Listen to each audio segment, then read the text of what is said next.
Es un gusto estar, se escucha bien, ¿no? Estar de regreso en Medellín, una ciudad que quiero mucho. Yo he estado viniendo por más de 10 años aquí a Medellín y he visto el progreso de la ciudad, una ciudad fascinante, y dentro de Medellín obviamente EAFIT. Así que ustedes son de los mejores de lo mejor. Y de verdad, gracias por la invitación para acompañarlos. Yo voy a hablar un poco sobre el continente, sobre América Latina, desde dónde venimos en el pasado, cuál es la situación y hacia dónde vamos, y enfocarlo de una manera sistémica, cubriendo diferentes áreas.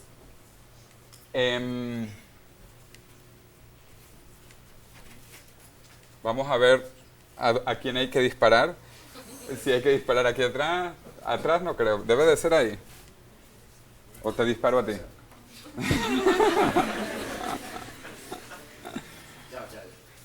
Fíjense, me habían dicho, mira, me habían dicho que el de adelante era para atrás y que el de atrás para adelante, y resulta que ya se arregló. Y ahora sí. Bueno, ok, ahí está. Esto, por cierto, está todo en un libro que yo he escrito, que se llama El Desafío Latinoamericano, publicado por McGraw-Hill, que va a salir en las próximas semanas. Entonces espero les guste, porque cuando tengamos el libro podemos volver a tener otra presentación. Bueno, ustedes, sobre todo los que están de la segunda fila para atrás, conocerán Google Earth. Con Google Earth, ustedes pueden ver cualquier parte de la Tierra, cualquier cosa. Yo acabo de venir esta mañana aquí. ¿Esto reconocen qué es? Esto es El Dorado, en Bogotá. Con una resolución de 1 metro y actualizaciones semanales en la versión paga. Digo, esto es muy interesante porque ya no le van a poder decir a su novia o a su novio que no estaban ahí. ¿Ok? Las cosas que vienen realmente son impresionantes. Otra cosa es Wikipedia. A ver, ¿quiénes conocen Wikipedia? Levanten la mano. Ok. A ver, ¿quiénes no conocen Wikipedia? Ok. También hay unos que no conocen. ¿Quiénes están dormidos? Ninguno. Eso está mejor. Bueno, Wikipedia va a cambiar también el futuro radicalmente. Actualmente Wikipedia tiene 12 veces el número de artículos que tiene la enciclopedia más grande del mundo, que es la Enciclopedia Británica. Con la ventaja además que esto es actualizado cada día, desde cualquier parte del mundo.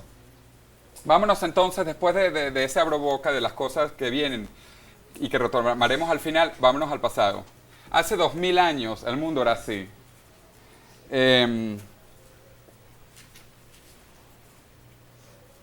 Fíjense, este era el mapa de Ptolomeo. Espero que por el nombre Ptolomeo hayan ido al baño antes de la charla. Ptolomeo hace 2000 años dibujó el viejo mundo. El viejo mundo entonces tenía 3 continentes. Aquí está África, aquí está Europa y aquí está Asia. Esa es una reproducción medieval del mundo, porque este mapa duró 1500 años. Imagínense, 1500 años y como esto es de la Edad Media, aquí había angelitos soplando para que el mundo no se cayera, porque acuérdense que entonces el mundo era plano. Y si los angelitos no soplaban, el mundo se caía.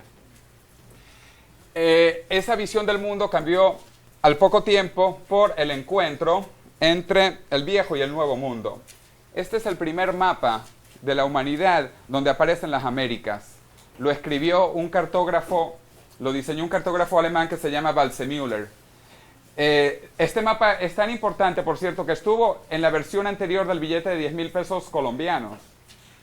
Búsquense los 10.000 pesos colombianos anteriores y van a ver este mapa. Aquí el mundo era redondo y aquí se dibujó la América por primera vez. Y Waldseemüller escribió el nombre América aquí en chiquito en Brasil. Y él pensaba que el mundo era redondo, que no era plano con angelitos. Y entonces él dibujó de nuevo arriba el mundo, pero puso América en Oriente, viendo a Américo Vespucio, porque él pensaba que era Américo Vespucio el que había venido a América. O sea, era un poco bruto y no sabía que no había sido Américo Vespucio. Y por ese error, para que vean la importancia de los errores, por ese error de este alemán que no sabía de quién estaba escribiendo, América se llama América. Y en el viejo mundo puso a Ptolomeo. Este fue un mapa trascendental porque por primera vez se vio el planeta entero. Al poco tiempo vino un mercader que se llama precisamente Mercator, en latín, belga de Bélgica, que es el peor mapa del mundo que existe. Este mapa es tan malo que en honor al mapa previo, que era el de Ptolomeo, este es el mapa de Tolocago. Esto es realmente vergonzoso. Esto es realmente vergonzoso porque vean aquí esta isla. ¿Cómo se llama esta isla? Groenlandia, ¿ok? Y aquí nosotros tenemos, vamos a suponer aquí Colombia, donde estamos nosotros. En ese mapa, ¿cuántas veces es Groenlandia más grande que Colombia? 18, dijeron, qué precisión. Por aquí, a ver, ¿quién da más? ¿Nadie da más? 30, ¿quién dijo 30? Allá al fondo, se lleva Groenlandia por 30. ¿Saben cuál es la relación en realidad? Groenlandia es apenas 2 veces el tamaño de Colombia. ¿Ven que este es un mapa todo lo cagado? Por si fuera poco, aquí el Ecuador del mundo no está en la mitad del mundo. Aquí el Ecuador del mundo está como en el fondo. Yo tengo una campaña internacional contra este mapa. Y de hecho, contra Mastercard, porque Mastercard tiene este mapa. ¿Alguien me presta una tarjeta Mastercard? Tarjeta Mastercard. Juan David. No, en serio, en serio. No, sí. Piensen, yo soy una persona seria. Es Mastercard. Ok. Si esta es Mastercard, fíjense. Si ustedes ven cualquier Mastercard, cualquiera, está el mapa de Mercator. Si ustedes ven aquí, van a ver que Groenlandia es más grande que Sudamérica, cuando Sudamérica es 6 veces más grande que Groenlandia. Si ustedes ven aquí el Ecuador, aquí van a ver que el Ecuador atraviesa Nueva York. O sea que según Mastercard, Medellín está en el hemisferio sur. Entonces yo le digo a todos mis amigos que destruyan sus tarjetas Mastercard con el mapa todo lo cagado y que se consigan las tarjetas Visa que tienen una palomita de la paz. Ahora, yo no voy a romper esta tarjeta porque esta es del amigo Diego Fernando y nos va a pagar la cena con ella. Además, no está firmada. Ok, entonces no, pero esto es muy serio. Las Naciones Unidas entonces han visto que este es el peor mapa que existe. Pero lo hemos visto tanto que pensamos que el mundo es así, cuando el mundo no es así. Esta es la peor versión del mundo que hay. Por eso las Naciones Unidas ha comenzado a promover este mapa que se llama la proyección de Peters. ¿Alguien ya había visto este tipo de mapas? Pues muy poquitos. Pero bueno, váyanse acostumbrando porque este es el mejor mapa de algo imperfecto. Y digo imperfecto porque el mundo es esférico. Y algo esférico no se puede representar a la perfección plano. Es como la cuadratura del círculo. Eso no se puede hacer a la perfección. Pero dentro de lo imperfecto, este es el menos imperfecto. Aquí este mapa además cumple con 3 propiedades. Tiene áreas iguales. Ustedes van a ver ahí que Groenlandia, vean así como Groenlandia, si es apenas 2 veces el tamaño de Colombia, con la diferencia de que es toda fea, apachurrada y allá en el norte. Versus aquí Colombia, grande, bonita en el centro. Y arriba del Ecuador como debe ser. Tiene también ejes iguales y posiciones relativas iguales. ¿Okay? Entonces, las Naciones Unidas trata lentamente de estandarizar este mapa. Sin embargo, este mapa tampoco va a ser el mapa en el siglo XXI que estamos comenzando, porque en el siglo XXI el planeta va a estar centrado en la cuenca del Pacífico. ¿Y saben por qué? Aquí hay un país muy grandote que se llama China. ¿Alguien aquí sabe algo de chino? Pues les recomiendo que vayan aprendiendo. Aquí hay una señorita, además muy bonita, que sabe algo de chino. Bueno, ¿saben cómo se dice China en chino? Chuanquo, ¿quién lo dijo? Bueno, pues otra niña muy bonita allá al fondo. Bueno, eso es otra de las cosas que tiene Medellín. Una ventaja competitiva. Hombres inteligentes y muchachas bonitas. E inteligentes, ¿ah? Es inteligente. Bueno, pero Chuanquo significa en chino el imperio del medio. China en chino se llama ella misma el imperio del medio. Y es muy sencillo, porque ellos fueron durante nada más que 5.000 años el centro de gran parte de la civilización del planeta Tierra. Y por si fuese poco, 1 de cada 5 habitantes del mundo es chino. Por eso es que yo les recomiendo a todos mis amigos y a mis estudiantes especialmente que cuando se casen y tienen hijos, deben tener un máximo de 4 hijos. ¿Saben por qué, no? Porque el quinto les van a hacer chino. Estadísticamente. Bueno. Ahora, resulta que esto de verdad es importante porque en el siglo XXI los chinos dibujan el mundo así, alrededor de ellos, del imperio del medio, ¿ok? Esto no es un cuento. ¿Cuál es la región? Vean el mapa. ¿Cuál es la región del mundo con el mayor área frente al Pacífico? América, y dentro de América, Latinoamérica y Suramérica específicamente. ¿Cuál es el país del mundo también? Vamos a probar su geografía con la mayor área, país ahora, frente al Pacífico. Perfecto. Y Chile resulta que se dio cuenta de eso hace poco, en el año 2000. Y desde el año 2000 Chile le vende más, aquí está, Chile le vende más a Japón que a Estados Unidos. Y esto es trascendental, porque si ustedes piensan que es difícil venderle a un gringo, traten de venderle a un japonés. Y hoy Chile es tan competitiva que le vende más a los japoneses. Es más, el primer acuerdo de libre comercio de Japón lo firmó con Chile. Entonces, esto es para que se vayan ubicando en el mundo del futuro y que comiencen a aprender chino, y qué bueno que alguien sabe que se llama Chuanquo, el imperio del medio. El centro de la actividad planetaria estuvo por un poco más de 5.000 años en la cuenca del Mediterráneo. Egipto, Mesopotamia, Irak, hoy Irak está muy de moda. 5.000 años estuvo la civilización centrada desde aquí, desde Egipto, llegando, bueno, India, quizás a la parte central de China. Luego, con el encuentro entre el viejo y el nuevo mundo, el eje planetario se desplazó hacia el Atlántico. Y durante estos 50 años que estamos viviendo, el eje planetario se está moviendo hacia el Pacífico, en este proceso de globalización acelerada. Se podría decir que la historia de Latinoamérica ha pasado por 7 grandes revoluciones. La primera revolución, que fue el poblamiento del continente, que ocurrió, se estima, hace 40.000 años atrás. Todos nosotros venimos de una u otra manera, en realidad, de África. Así que si alguien les llame africanos, no se sientan ofendidos. Todos venimos de África evolutivamente. El ser humano se desarrolló, evolucionó en África. Y nosotros de África pasamos, el ser humano, pasó a Europa, Asia, y a través del estrecho de Bering entraron en Alaska, y de Alaska se colonizó la América. Hace 8.000 años se inventó la agricultura. Y en Latinoamérica tenemos productos latinoamericanos agrícolas, por ejemplo, el aguacate, la papa, el maíz, el chocolate, el cacao, son autóctonos de nuestra región.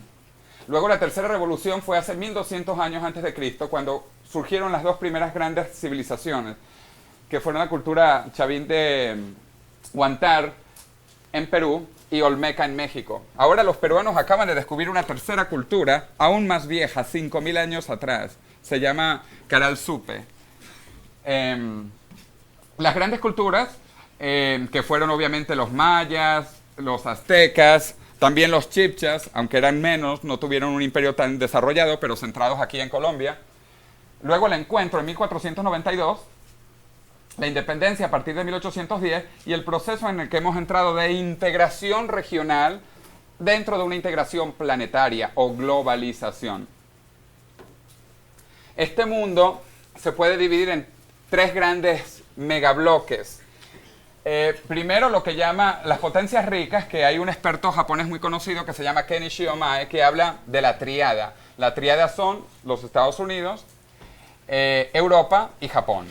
Luego viene la tríada de los pobres, que son Chuanquo, para que vayan aprendiendo chino, ¿eh? Chuanquo, Hoy en la noche le dicen todos a su papá, papá, China se dice chonco. India se llama Bharat. Bharat es India en indio. Entonces también aprendan otra palabra, Bharat. B-H-A-R-A-T. Eso es India en indio y significa tierra. Ese es el nombre de India, la tierra. Y Rusia. Y luego hay 4 potencias que no sabemos bien a dónde vamos. Latinoamérica, que a pesar de todo y de los altibajos, más o menos tiene un camino relativamente, esperemos que al alza. Los tigres asiáticos, que sí le van muy bien. El Medio Oriente, que es un desastre. Y África subsahariana, que es un subdesastre. Bueno, este gráfico fascinante tiene las proyecciones hasta el año 2170 a nivel demográfico. Y está chiquitico, chiquitico, para que no lo vean y para que compren el libro. Fíjense, vamos a ver el caso de Colombia. Colombia, en el año 40.000 a.C., tenía una población de ¿cuántos? 0. Y se va a estabilizar, se estima, bueno, por ahí en 60 y piquito de millones de habitantes. Entonces, si ustedes piensan que hay mucha gente, todavía vienen más. Bueno, la Tierra entera se va a estabilizar por ahí en 11.000 millones de habitantes. Bueno, estos son los grandes bloques con proyecciones hacia el año 2170, de nuevo. Es importante la población, el Producto Interno Bruto, el área geográfica. Ya vimos ahí el pasado, vamos a ver el presente y cuáles son las condiciones actuales. Dentro del enfoque sistémico del libro El Desafío Latinoamericano, yo cubro las 3 áreas tradicionales. Tradicionalmente se hablaba de economía, sociedad y política. Ustedes siempre habrán escuchado de eso, los retos económicos, políticos y sociales. Pero eso no es suficiente hoy en día. De hecho, desde hace 30 años se ha hablado del capital humano y de la gente, que está todo centrado en la educación, como la verdadera ventaja competitiva.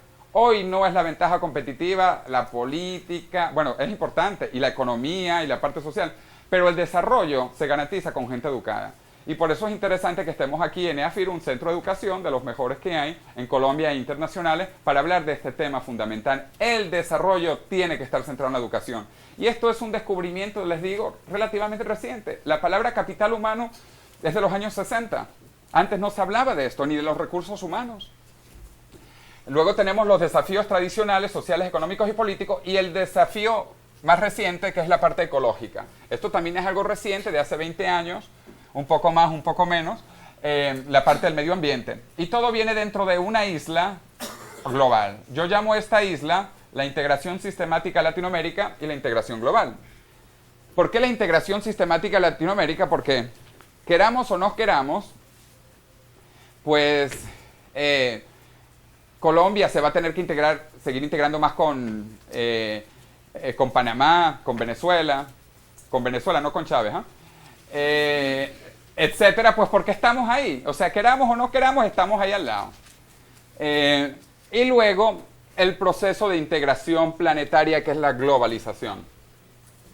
Cada uno de estos 5 desafíos tiene un hiperproblema, que es la trágica realidad de Latinoamérica en este momento. Educativamente tenemos una hiperignorancia, socialmente una hiperpobreza, económicamente una hiperintervención, políticamente una hipercorrupción y ecológicamente una hiperindiferencia. Bueno, esto es un caso extremo, pero hay que hacer énfasis en esto para que nos duela y para que reaccionemos. Ustedes saben la historia de la ranita que la cocinan. Esto realmente es importante y es de verdad. A nosotros, si ustedes son una rana, espero que no haya muchas acá, y las meten en una olla y le comienzan a subir poquito la temperatura, la rana no se entera y termina cocinada. Pero traten ustedes de meter una rana en agua hirviendo para que vean cómo salta. ¿Okay? Entonces nosotros estamos en un proceso lento que no es del todo bien. Ahora, ¿por qué la educación es tan importante? Porque la educación es la inversión más rentable que existe. Fíjense, las tasas de retorno de educación a nivel personal y a nivel social, en educación en los países en vías en desarrollo, en educación primaria están en el orden del 30% en dólares reales.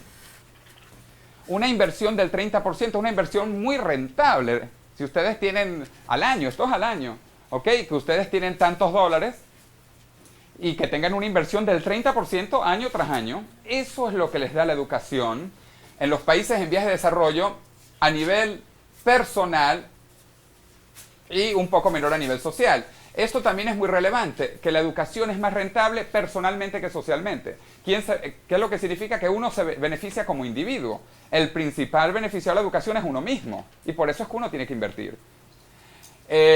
La máxima distorsión que existe a nivel de rentabilidad educativa es a nivel de educación superior, las universidades.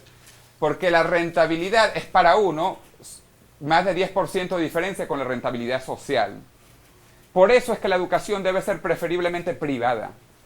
Porque, superior, universitaria, porque el retorno en realidad es para el individuo, no para la sociedad en general. Y entonces es malo invertir en universidades públicas cuando quien se beneficia son esos individuos, no la sociedad en general.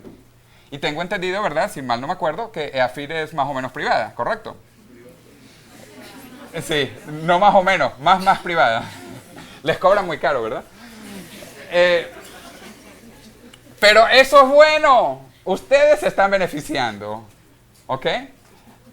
Fíjense, a nivel de educación, de nuevo, los retornos en los países desarrollados son menores. ¿Por qué? Porque ellos ya tienen un nivel de estabilidad, un nivel de desarrollo, y por eso los retornos son menores. Un caso muy interesante de la importancia de la educación es Japón. Yo, que por cierto me estoy mudando para Japón en agosto, de año sabático, como lo decimos en Venezuela, un año sabático.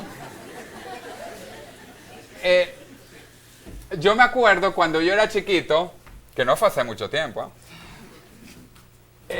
hace 30 años atrás, 35 por ahí, que yo le decía a mi mamá que no me trajera nada japonés, que esos japoneses eran un desastre. Un juguete japonés, un sacapuntas japonés, se oxidaba al día siguiente. Eran productos piratas, productos malos. Y en 30 años, Japón ha dado un vuelco impresionante. Hoy yo tengo un carro japonés, un Toyota, y tengo una computadora japonesa. Y me voy para Japón en agosto. Es algo increíble. Japón era un país pobre, y no solo en los últimos 30 años después de la Segunda Guerra Mundial, sino históricamente. Japón era una pulga para los chinos. Y en el siglo XIX, Japón fue el último país feudal que existió casi en el mundo. La sociedad de los samuráis era una sociedad feudal muy, muy atrasada. Japón era tan pobre en el siglo XIX que lo único que exportaba a Japón eran japoneses. Pero además japoneses muertos de hambre, como Fujimori, o sea, todo eso. Es que yo vine ayer, yo estaba en Lima, yo llegué esta mañana de Lima. No, pero es en serio, en Perú hay muchos japoneses, también en México. Los que pusieron las líneas del metro, de los trenes en México eran japoneses y alguno que otro chino. Pero Japón era muy, muy pobre y por eso venían los japoneses para América Latina, porque Latinoamérica era relativamente muy, muy rica en el siglo XIX. Pero vean cómo Japón se enfocó en la educación. Dijo que la prioridad nacional era la educación. Y por eso, entre las mejores profesiones remuneradas en Japón está la profesión de docente, de maestro. Entonces, los que son profesores de AFIT espero que también estén bien remunerados. Pero, en serio, que Japón tomó la decisión como nación que la educación era lo que podía cambiarla. ¿Y por qué? Porque Japón es un país chiquitico. Japón entra 4 veces en Colombia. Japón es muy chiquitico. 4 veces es más grande Colombia, con la diferencia que hay 3 veces más japoneses que colombianos. Como ustedes saben bien de matemáticas, si un país es 4 veces más chiquito y tiene 3 veces más la población, ¿cuál es el factor ahí multiplicativo de densidad? 12, ¿verdad? 3 por 4. 12. Entonces, Japón es 12 veces más poblado que Colombia. Y en Japón no hay petróleo, no hay esmeraldas, no hay vacas, no hay azúcar. En Japón no hay nada. Japón lo único que hay son terremotos, tsunamis y muchos japoneses. Pero la diferencia es que los japoneses están educados. Y eso es lo que ha hecho a Japón una potencia, la educación, la educación y la educación. El gurú japonés que les mencioné, lean sus libros porque es un genio el hombre, Kenichi Omae. Kenichi Omae, espero que lo utilicen aquí en la parte de gerencia. Kenichi Omae ha estudiado mucho Latinoamérica y él viene mucho para acá y compara América Latina con Colombia. O sea, América Latina, Colombia, Brasil, Venezuela con Japón. Y él dice a él que es fascinante y trágico cómo ver que Japón es un país pobre con gente rica, mientras que América Latina es una región rica con gente pobre. ¿Y cuál es la diferencia? La educación.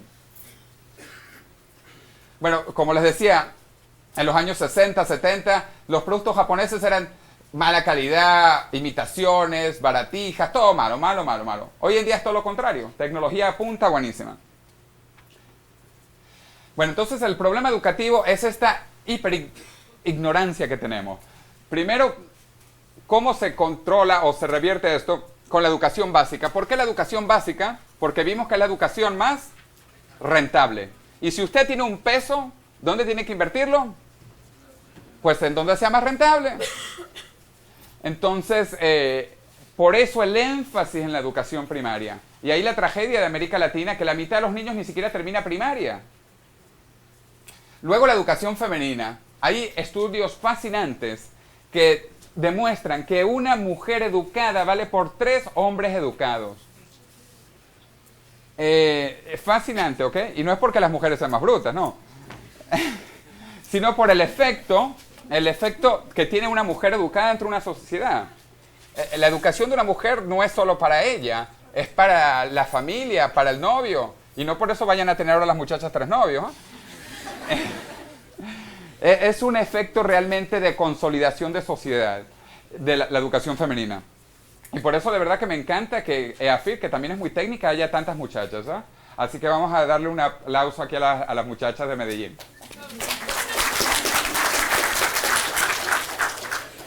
Bueno, la educación rural es la tercera prioridad, porque hoy en día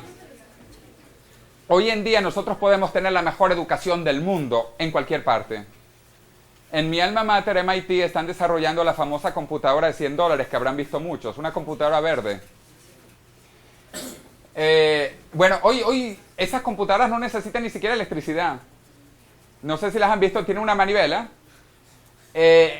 La energía de esa computadora se la dan los muchachos con la manivela. Por cada minuto de manivela tiene 10 minutos de electricidad. Así que no solo los muchachos ahora van a ser inteligentes, sino que van a ser todos musculosos. Porque se la van a pasar dándole a la computadora así.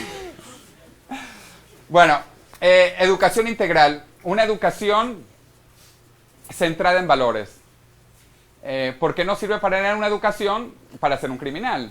Todos tenemos que tener valores en la vida. Y último, educación continua, porque la educación nunca termina. Nunca. Siempre hay que actualizarse y cada vez hay más que actualizarse. Antes uno estudiaba bachillerato y era suficiente. Hoy hay que tener un título universitario, luego hay que tener una maestría, luego hay que tener un doctorado, luego tendremos que tener postdoctorados. Siempre hay que continuar actualizándose. Bueno, la tragedia social ahora es que tenemos una pirámide demográfica muy desigual, con una enorme pobreza, una pequeña clase media, y que cada vez más bien parece una media clase, y una pequeñita todavía más clase alta. Y entonces tenemos que ver si queremos ir a este desastre o queremos ir a una sociedad centrada con una gran clase media como los países más desarrollados del mundo.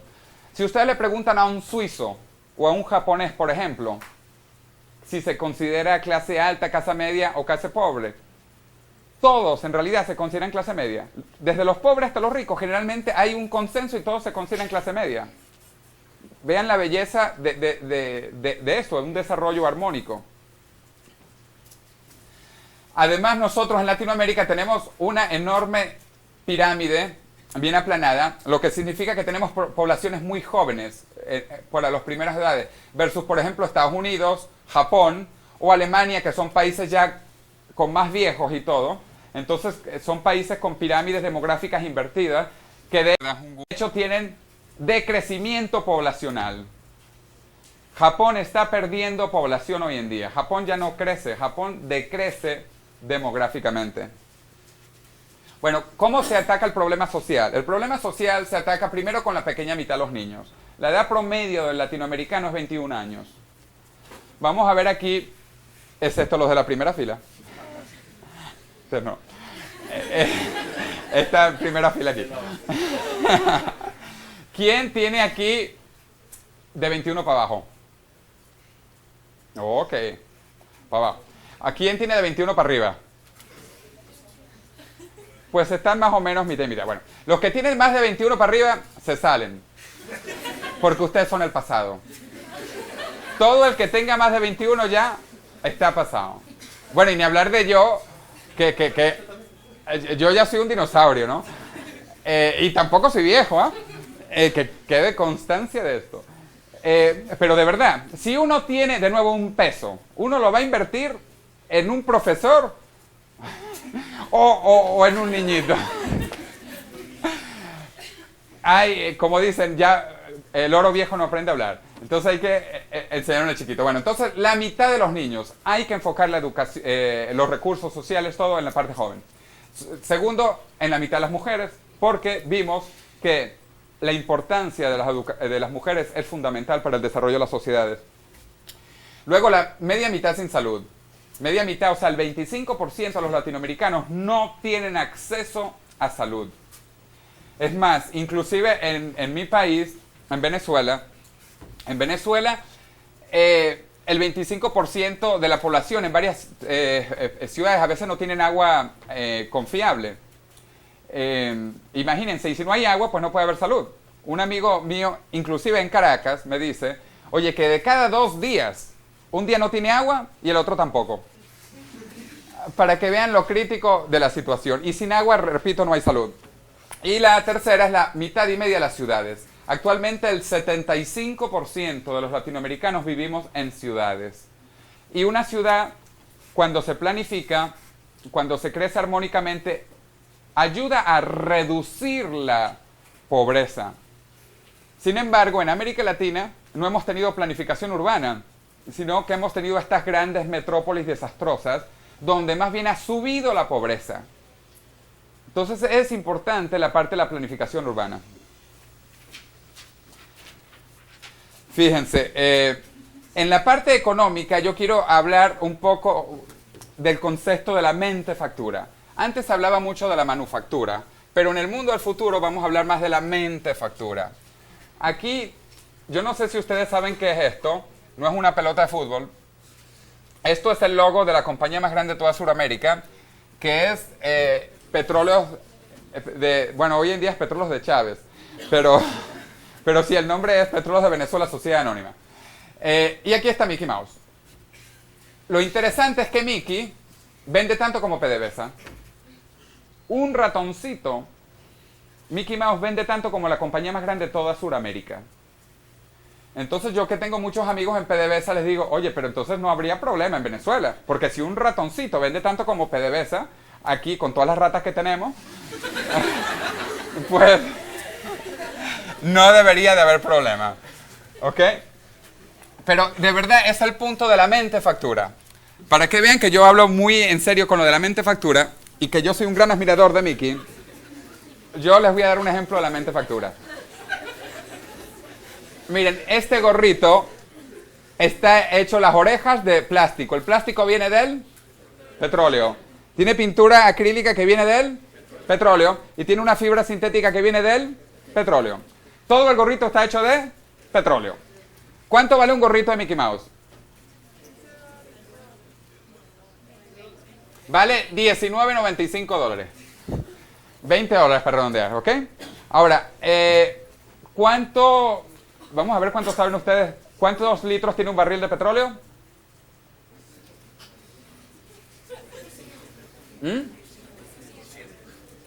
Litros. 159. Es un número muy raro porque estas son las unidades gringas de galones, convertidas, etc. Bueno, igual es una unidad del siglo XIX, pero son 159 litros. Ahora, ¿cuántos gorritos creen que salen de 159 litros? Salen miles de gorritos. Entonces, ahora que estamos tan contentos, inclusive Colombia que exporta petróleo, están contentísimos de que el petróleo está ¿a cuánto? Ese no han leído, sí, $60 está más o menos ahora. Bueno, $60. ¿Y el gorrito vale? 20. Vamos a decir que sacamos 1000 gorritos de un barril. 1000 gorritos por 20, 20.000. Saben multiplicar. Muy bien. Entonces, versus 60. ¿Dónde está el negocio? ¿En los 60 o en los 20.000? En los 20.000. Bueno, eso es para que vean la importancia de la mente factura. Mente factura. Además que es más interesante trabajar en Mickey Mouse que trabajar en petróleo. Aquí les tengo un ejemplo colombiano. Los colombianos se suelen sentir muy orgullosos de que son una potencia cafetera. ¡Wow! El café colombiano, buenísimo, ¿no? Ok, y aquí está Juan Valdés. Bueno, ¿cuánto vende el pobrecito Juan Valdés? ¿Cuántas son las exportaciones colombianas de café? Bueno, eso depende del precio del café. Pero más o menos vamos a ser generosos, vamos a decir 2.000 millones de dólares. A veces puede ser más, a veces puede ser menos. 2.000 millones. La mejor cifra creo que llegó cerca de los 3.000 millones de dólares. Bueno, ¿hay ya Starbucks en Colombia? No hay. ¿Ni en Bogotá tampoco? ¿Ni en Cali? No. Bueno, ok. Pero ¿conocen Starbucks? Ok. ¿Saben cuánto vende Starbucks? 9.000 millones de dólares. ¿Cuánto café creen ustedes colombiano? ¿Qué porcentaje ustedes creen de café que hay en un café de Starbucks? Vamos a ser generosos y vamos a decir el 1%. Bueno, y esto vende 9.000 millones de dólares y el pobrecito vende 2.000 millones. ¿Dónde está el negocio? El negocio está en valor agregado, en mente factura, en el recurso humano. Bueno, yo escribí sobre esto en el caso petrolero y la implicación económica de eso, bueno, ya va, esto se los muestro, es que es uno de mis libros donde yo hablo de 3 políticas, políticas del pasado basado en precios, políticas del presente basado en volúmenes y políticas del futuro basado en valor agregado. Este es un libro sobre la industria petrolera venezolana. Yo era asesor de Irene Sáez. ¿Alguien sabe quién era Irene Sáez? Ella era la alcaldesa de Chacao, Caracas, fue candidata a la presidencia de Venezuela. Yo era su asesor de energía. Yo iba a ser ministro de energía de Venezuela si hubiese ganado la Bella. Ella fue Miss Universo en 1980. Pero en vez de ganar la Bella, ganó la Bestia. Entonces por eso estamos un poco mal en Venezuela. Ok, para los que sepan de gerencia y de economía y de administración, ¿quién es el papá de la economía? Adam Smith. Adam Smith en 1776 escribió su famoso libro, La riqueza de las naciones. Y ahí él habla de 2 tipos de estado.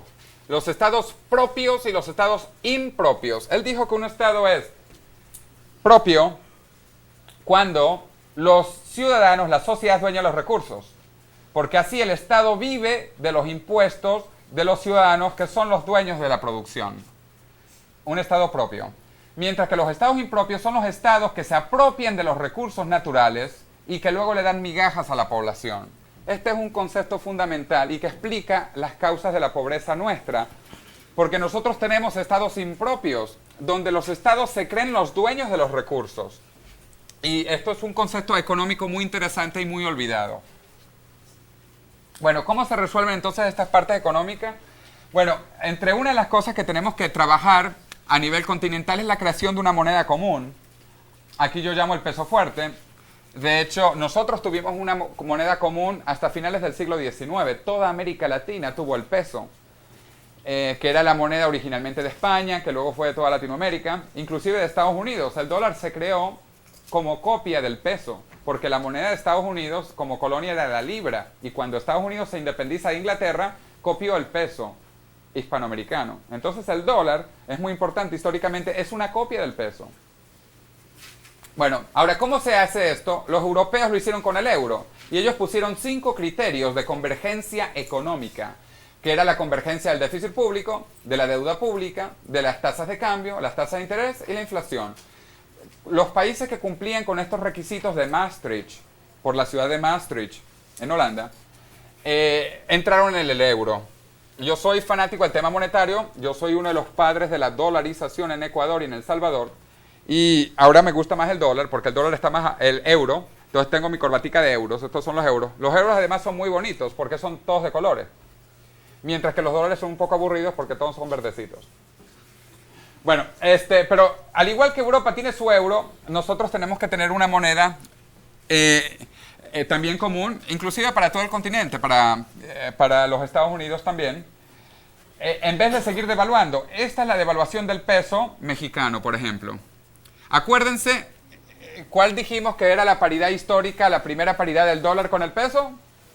1-1. Vean cómo el peso, este es el mexicano, que es de los peores, cómo era grandote, bonito, cada vez se hace más chiquito, más chiquito, más chiquito, más chiquito y chiquitico. Y estos son nuevos pesos, que son 1000 de los otros, ¿ah? Así que si ustedes ahorita le hablan del nuevo peso, mejor que no.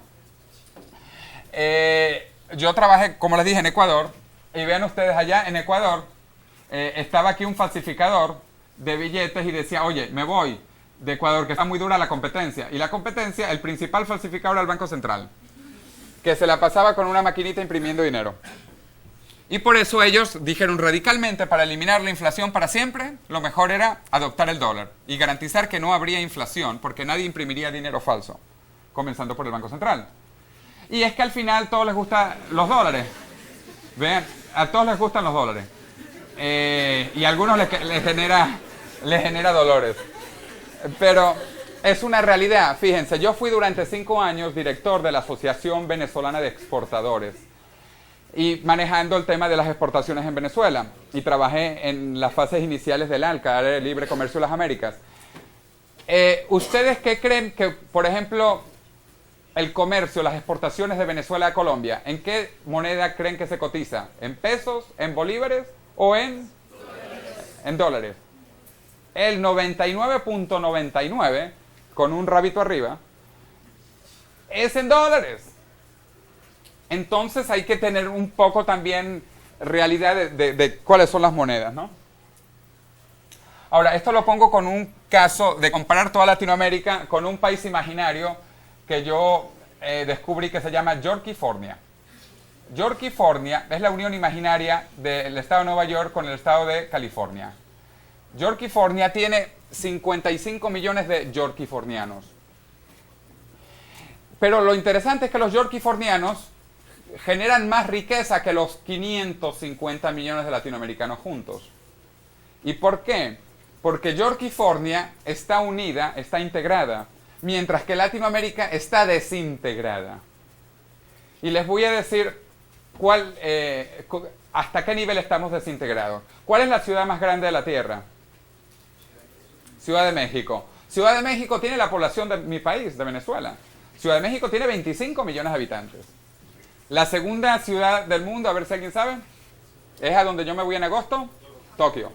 Y la tercera ciudad del mundo es Sao Paulo, que tiene 19 millones de habitantes. Bueno, entre la primera y la tercera ciudad del planeta Tierra, solo hay un vuelo directo. Un solo vuelo. Mientras que Nueva York y Los Ángeles, que son ciudades pequeñas, comparativamente hablando, y a la misma distancia en el mapa de... Bueno, de Yorkifornia no, de Peters, el mapa que vimos.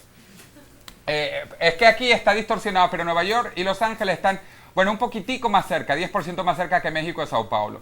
Pero bueno, entre estas dos ciudades, que son ciudades chiquitas, comparadas con México, hay 100 vuelos al día. Entonces vean, ellos están integrados y nosotros trágicamente estamos desintegrados. Si vemos las comparaciones a nivel económico, esto está chiquito, clarito y todo apurruñado para que compren el libro. Bueno, fíjense, aquí está, Latinoamérica produjo el año pasado 1.9 por 10 a la 12 dólares. O sea, casi que 2 millones de dólares. Eso es el Producto Interno Bruto de Latinoamérica, que en realidad está debajo de Yorkifornia. Yorkifornia está aquí, que produjo 2.4 por 10 a la 12. Bueno, Colombia está aquí. Colombia, 97 miles de millones de dólares. Eso fue el Producto Interno Bruto de Colombia. Aquí hay compañías, por ejemplo, justo arriba está NTT, la compañía de telecomunicaciones de Japón. La compañía de telecomunicaciones de Japón produce más dinero que los 40 y... ¿cuántos son? 46 millones de colombianos. Pues la compañía de telecomunicaciones de Japón produce más y solo tiene 60.000 empleados. Bueno, ahí el hombre. ¿Cuál es el hombre más rico del mundo? Bill Gates. ¿Cuánto tiene Bill Gates? 50.000 millones de dólares más o menos. Bueno, eso sube, baja y sube dependiendo del valor de las acciones de Microsoft, ¿no? Pero aquí está efectivamente Bill Gates. Bill Gates, que es el de Microsoft, una compañía muy interesante. Y lástima para las bellas señoritas aquí que él ya se casó. A él lo entrevistaron cuando se casó en su luna de miel y le preguntaron a la esposa, ¿cómo se llama la esposa de él? Melinda Gates. Melinda, miren con ese nombre, Melinda. Bueno, le preguntan a Melinda, le dice, ¿cómo estuvo la luna de miel? Y ella dice, maravilloso, maravilloso. No, Bill Gates es realmente un caballero. El único problema es que descubrí qué significa el nombre de la compañía. Y el periodista le dice, dígame, ¿qué significa? Y dice, bueno, es que Bill Gates lo tiene micro y lo tiene soft. Bueno, entonces, pero aunque lo tenga micro y lo tenga soft, bueno, produce la mitad del PIB de Colombia. Él tiene 2 PIB de Colombia. Bueno, todo esto se mide en términos económicos. Hay una cantidad de indicadores. Está el índice de competitividad, que lo habrán visto, que lo hace el Foro Económico de Davos. Está el índice de libertad económica. Hay varios índices de competitividad. Este es el índice de libertad económica y se ve la libertad económica de los países y la riqueza. Uno ve que mientras más libre económicamente un país, más rico. Aquí hay un caso fascinante de compararlo países hermanos. Están las dos Alemanias, todo durante el periodo del comunismo, de los años 50 al año 90, que fue el apogeo del comunismo. Después de la Segunda Guerra Mundial hasta el colapso en el año 90. Las dos Alemanias, vean que las dos tenían el mismo ingreso per cápita y cuando colapsa el comunismo en el año 90, 89, 90, 91, vean como la Alemania occidental, que era la Alemania libre, capitalista, era una vez y medio casi más rico que la Alemania oriental comunista. Lo mismo con Austria y Hungría, que eran parte del Imperio Habsburgo, austrohúngaro, y eran primos, no hermanos, pero primos, y tenían el mismo ingreso en los años 50 y en los años 90. Un austríaco tenía un ingreso 6 veces superior al de un húngaro. O el caso de las dos Chinas, la China comunista y la China capitalista Taiwán. Taiwán en el año 90 tenía 12 veces el ingreso de un chino comunista. Y habían comenzado del mismo nivel. Vean lo interesante, del mismo nivel, y unos se desarrollaron y otros no. Está el caso más fascinante también de Corea. Corea, impresionante. En 1950, Corea era uno de los países también más pobres del mundo. Corea era tan pobre, pero tan pobre, que en el Banco Mundial tenían un chiste. Y decían que Corea era un país africano que se equivocó de continente. Corea, en 1950, era 3 veces más pobre que el país más pobre de toda América Latina, que es Haití. Bueno, imagínense, 3 veces más pobre que Haití. Y encima con los ojos así. Bueno, así era Corea. Hoy Corea es 6 veces más rica, no que Haití, que Colombia, per cápita. ¿Cómo es que un país que era 3 veces más pobre que Haití, en una generación, sea 6 veces más rico que Colombia, per cápita? ¿Cómo? Pero, ¿toda Corea? No, ¿cuál Corea? Corea del Sur, porque Corea del Norte sigue igual que Haití. Pero, Corea del Norte. Corea del Sur ha progresado impresionantemente. Pero vean que era la misma gente. Los coreanos son igualitos. Los del norte y los del sur, los dos tienen de nuevo los ojos igualitos así, igualitos. Ni así, no, igualitos. Comen la misma comida, los dos comen perros. Tienen la misma religión, tienen la misma cultura, tienen el mismo asqueroso clima. Todo igual, y hay unos que son ricos y unos que son miserables.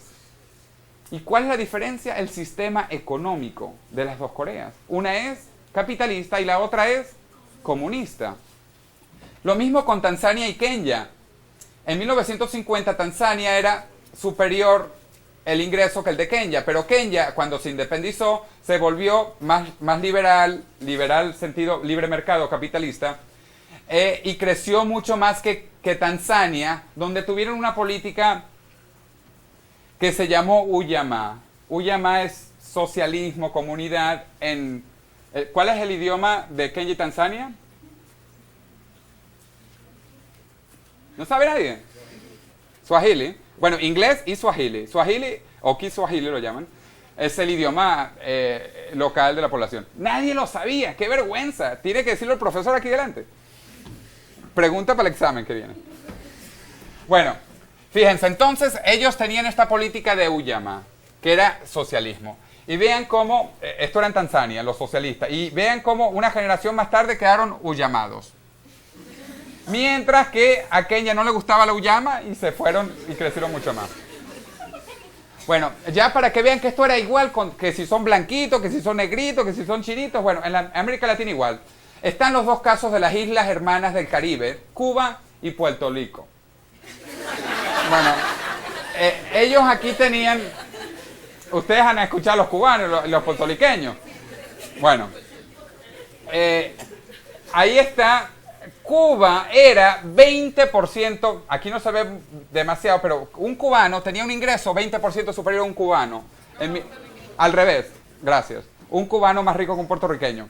De hecho, en Cuba tenían un chiste que decían que los españoles se equivocaron cuando llamaron a las islas, porque el Puerto Rico era Cuba y Puerto Rico en realidad era el puerto pobre. Pero ¿qué pasó? Vino un barbudo y ellos quedaron ahí. Quedaron con mucha barba. Y hoy Puerto Rico, en realidad, estos son los años 90, pero yo no sé si saben, Puerto Rico hoy es el estado más rico de toda América Latina. El ingreso per cápita de un puertorriqueño está sobre $1,000 al mes. Esto es el PIB per cápita promedio, ¿no? $1,000 al mes. ¿Saben cuánto es el ingreso promedio de un cubano? No, eso es un salario de un profesional. El ingreso promedio de un cubano son $11. Al mes, al mes, promedio. El salario más alto de toda Cuba es el del barbudo y él gana $40. Claro, él es dueño de la isla, no le hace falta ni el dinero, pero el salario de Fidel es $40. Los gentes más pobres ganan $5 o $6 y el promedio son $11. $11 al mes versus en Puerto Rico, $1,000. ¿Cuál es la magnitud de la diferencia? 100 veces. ¿Por qué creen que se están viniendo todos los médicos cubanos que están en Venezuela? Porque no quieren regresar a Cuba. Bueno, ok. Eso para que vean que es que son leyes económicas. Es que hay gente que quiere violar las leyes. Esto es como la ley de gravedad. La ley de gravedad funciona aunque la quieras violar. Igual en la economía. La economía tiene la ley de la oferta y la demanda y eso funciona. Bueno, corrupción rápido. Bueno, los niveles de corrupción. Es que estamos dando aquí un libro entero en 1 hora y cuarto y está difícil, ¿no? Pero no importa porque luego van a comprar el libro, ¿verdad? Ok, fíjense. Hay un estudio que hizo un argentino hace unos años atrás midiendo la corrupción baja, media, alta. Y vean dónde cae Latinoamérica. Latinoamérica tiene una corrupción sistemática, penetrante y omnipresente. Casi que se parece a Dios. Vean, niveles con corrupción alto, medio y bajo. Como dicen en Venezuela, hay para todos. Y castigo endeble. El único consuelo nuestro es el de los que están peores, que son los africanos. En África la cosa es tan terrible que lo llaman la cleptocracia. Clepto de robar, en griego, que es el gobierno de los ladrones, para los ladrones, por los ladrones. Yo creo que muchos de ustedes habrán recibido los famosos emails nigerianos, que eso es una trácala, una corrupción impresionante. Bueno, hay otros informes más serios que hace, por ejemplo, The Economist Intelligence Unit midiendo la corrupción en el mundo. Vean que trágicamente, bueno, las bolitas blancas es que hay poca corrupción y las bolitas negras que hay mucha corrupción. Trágicamente en Venezuela tenemos las dos bolitas negras. Estos son comparaciones internacionales. El país menos corrupto de Latinoamérica es Chile. No es que les ven el color de las bolitas ni nada, no. Esto es que miden la corrupción.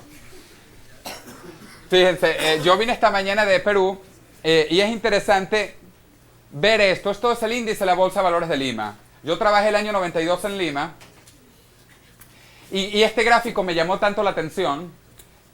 Cómo la bolsa de valores sube y baja dependiendo de las condiciones políticas. Aquí está el cierre del Congreso en abril del año 92. A Fujimori, él era el presidente o el emperador entonces.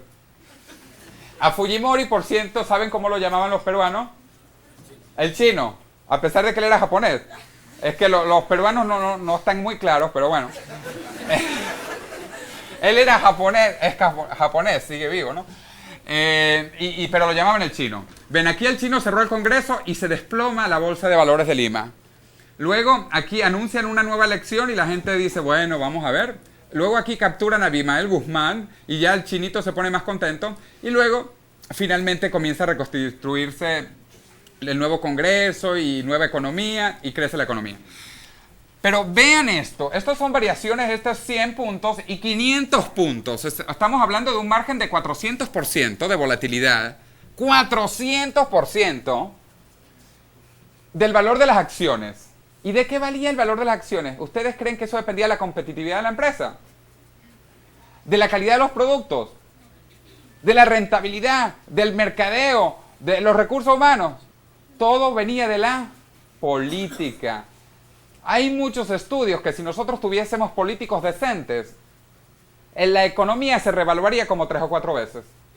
Por eso es que es importante tener políticamente instituciones buenas. Bueno, ahora que están de moda las constituciones, están los locos del Ecuador haciendo una nueva constitución, los más locos de Bolivia, otra más. En Venezuela ya la hicimos, la 26, miren, yo hice un estudio comparando las constituciones del mundo. Me fui a buscar las constituciones de todos los países y me las puse a contar. Fíjense, el país con más constituciones en el mundo es la República Dominicana con 33 constituciones, la última en 1994. El segundo país del mundo es Venezuela, que aquí no actualicé, que tiene 26 constituciones. No actualicé porque ahora Chávez quiere la 27. Y que es del año 2000, la constitución 26. Y ahorita Ecuador va para la constitución número 21. Y vean, Haití, 24 constituciones, el tercer país del mundo con más constituciones. Miren, si fuera que con la constitución se cambia un país, entonces Haití, la República Dominicana y Venezuela seríamos el paraíso. Artículo 1. Se decreta que Haití será el paraíso. Para que vean la futilidad de todo esto. Hay países que ni siquiera tienen constitución. Que dicen, ¿y con qué se come eso?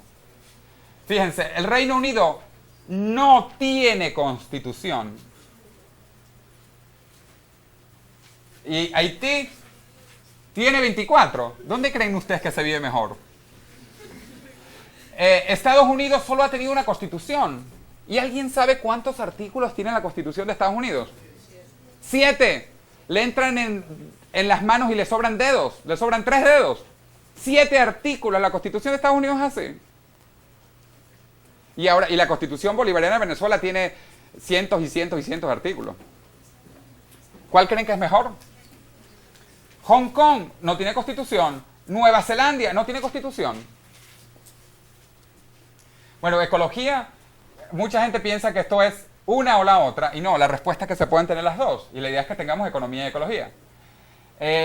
Nosotros en América Latina tenemos la mitad de la biodiversidad de la Tierra. De hecho, Colombia es uno de los 5 países del mundo con mayor biodiversidad. Colombia es líder en casi todo. Mira, Colombia tiene 359 especies de mamantes. De mamíferos, ¿no? El país que tiene más pájaros. 1721 especies de pájaros. Luego por ahí me explicaron que eso significa otra cosa. Pero bueno. De hecho, 383 tipos de reptiles. Y ahí sí le gana a México con 717 tipos de reptiles. Pero también un amigo mexicano me dice que es que a los políticos los llaman reptiles allá. Y cuando son viejos los llaman dinosaurios. Colombia, el segundo país del mundo con más anfibios, mariposas, el séptimo, 59 especies de mariposas y plantas angiospermas, segundo país del mundo. Colombia es un país dotado por la naturaleza con todo, pero hay una enorme indiferencia a este enorme potencial. Bueno, y aquí se ve también, The Economist Intelligence Unit hace comparaciones sobre el patrimonio a nivel de protección en el papel y en la realidad. Ven ustedes, bueno, Brasil es un desastre ecológico. Brasil, tanto en la teoría como en la práctica, es un desastre. Colombia, relativamente fea, en el papel está mejor y en la práctica está peor. Pero bueno, hay muchas cosas de estas que hay que compararlas, que hay que saberlas. Vámonos rápidamente al futuro. ¿Y por qué es importante el futuro? Pues porque vamos a vivir en el futuro.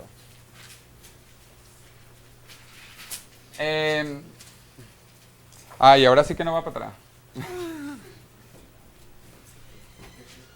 Ok, fíjense, hoy se sabe qué funciona y qué no funciona en economía. Se sabe qué funciona y qué no funciona en educación. Se sabe qué funciona y no funciona en problemas sociales.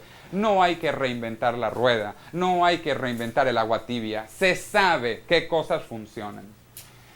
El primer país del mundo que duplicó su ingreso por habitante, duplicó el PIB de una manera sistemática en la historia de la humanidad fue Inglaterra, durante la Revolución Industrial. Y le tomó entre 1780 y 1838. Es decir, 58 años. El segundo país, sistemáticamente, copiaron a los ingleses, fueron los gringos. Y le tomó entre 1839 y 1886. Es decir, 47 años. Hoy el récord planetario lo lleva China, después de abandonar el comunismo económico. China, hoy, comunista, es en realidad un país neoliberal salvaje. En términos de economía. El país más capitalista que existe hoy es China. Y ellos están creciendo al 7%, están duplicando, cada 7 años su ingreso. Algo impresionante lo que están haciendo los chinos. ¿Que se llama el país cómo? Zhongguo.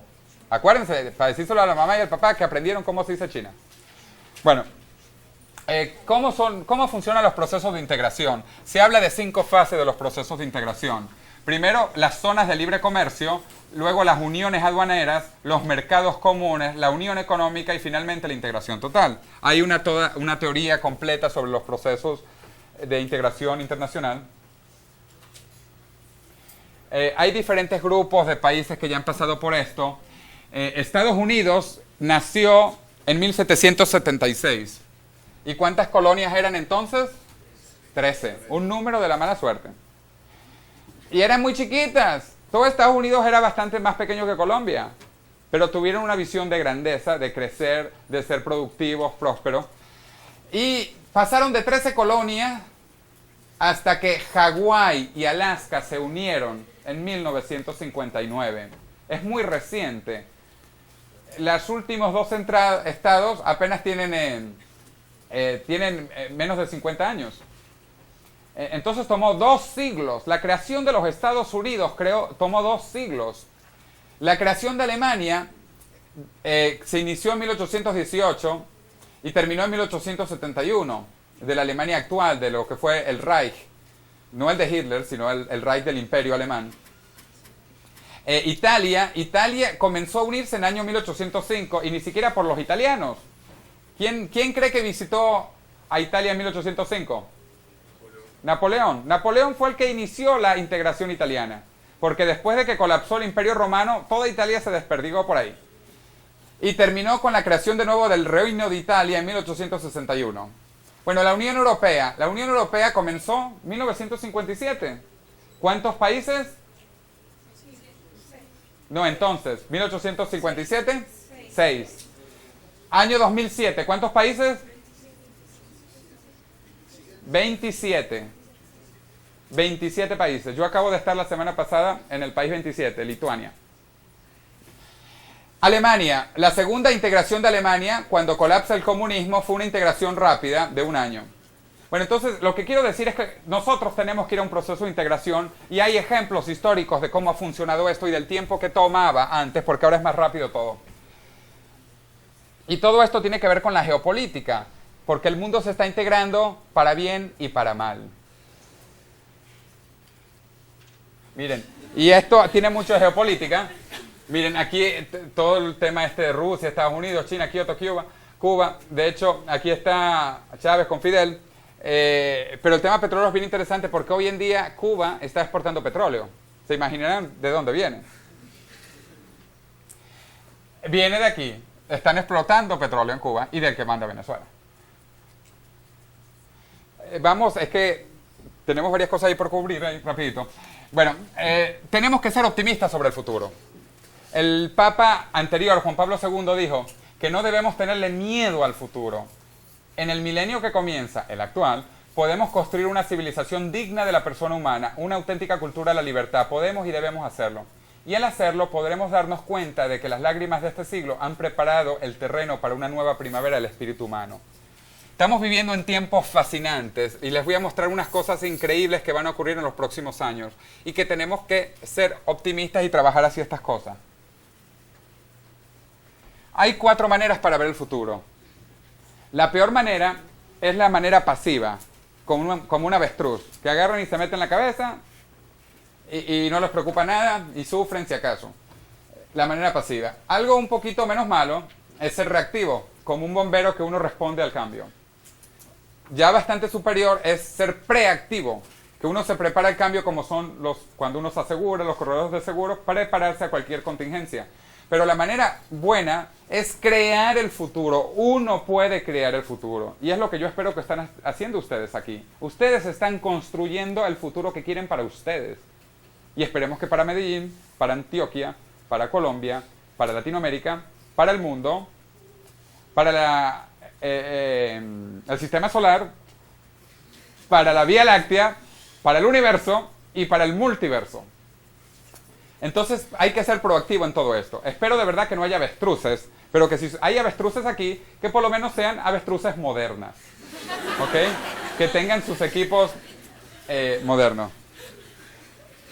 Bueno, en los próximos 20 años va a haber 4 grandes tecnologías que van a transformar a la humanidad. Esto fue un estudio del gobierno de los Estados Unidos sobre las tecnologías del futuro. Y son 4 tecnologías. Lo que se llama nanotecnología, que estudia los átomos, biotecnología, que estudia las células, infotecnología, los bits, y cognotecnología, las neuronas. Estos son, según, primero los Estados Unidos en el año 2004 sacaron este estudio, y Europa y Japón el año pasado. Estas son las 4 tecnologías del futuro. ¿Quién aquí está estudiando nanotecnología? Nadie. ¿Quién está estudiando biotecnología? Nadie. ¿Quién está estudiando infotecnología? O algo de computación, algo así. Nadie. Nadie. ¿Quién está estudiando ciencias cognitivas? Nadie. Entonces no sé para qué estudian. Si estas son las industrias del futuro. Estas son. Entonces, ¿para qué vienen acá? Váyanse, ya. Bueno, fíjense, un científico de MIT, mi alma mater, que se llama Ray Kurzweil, él sacó un libro que fue el libro más vendido en el año 2005, el libro más vendido de ciencia en los Estados Unidos, y casi que a nivel mundial, que se llama La singularidad está cerca. Se los recomiendo. El libro está parcialmente en internet en la página web singularity.com, en inglés, singularity.com, y es recomendado por el hombre que lo tiene micro y lo tiene soft, por Bill Gates, como el mejor libro del futuro y de las tecnologías que vienen. ¿Ok? Entonces, para que ya sepan que van a estudiar y eso, se leen este libro esta noche. Bueno, Este libro habla del cambio tecnológico y qué es lo que viene en los próximos años. Esto aquí es el cambio de las computadoras, que se llama la ley de Moore. ¿Quién ha escuchado hablar de la ley de Moore? Pues muy pocos, ¿ah? Tienen que saber de esto. Miren, yo les voy a mostrar la ley de Moore. ¿Alguien ha visto esto? ¿Alguien sabe cuántas pulgadas tiene esto? Tú eres muy joven, mi amor. Este es el de 5 y cuarto. Además 5 y cuarto, ¿eh? Este es el de 5 y cuarto. ¿Este tiene? No, este todavía son más viejos aquí, ¿eh? No, este tiene 8. Este tiene 8 pulgadas. Ahora, es que luego si alguien quiere, esto es una pieza de museo. Aquí está indicado la cantidad de memoria que tiene. La memoria hace 30 años se medía en bits, porque un bit ya era mucho. Este tiene 1024 bits. ¿Cuánto es 1024 bits? Un K. Y esto era algo increíble. Cuando salió hace 30 años era algo orgásmico. Lo más que había, lo máximo. Y tenía 1000 bits, un K. Esta es la versión electromagnética y esta era la versión mecánica. No sé también si vieron, esto lo pueden ver en los museos, pero yo usé esto, ¿eh? Yo también soy pieza de museo, claro. Fíjense, esto tiene, ¿cuántas filas creen que tenía esto? Vamos a redondear para simplificar, 10 y columnas, 100. 10 por 100 da 1000 bits, que da un K. Esto era un K y esto es un K. Aquí tenemos un KK. Hace 30 años.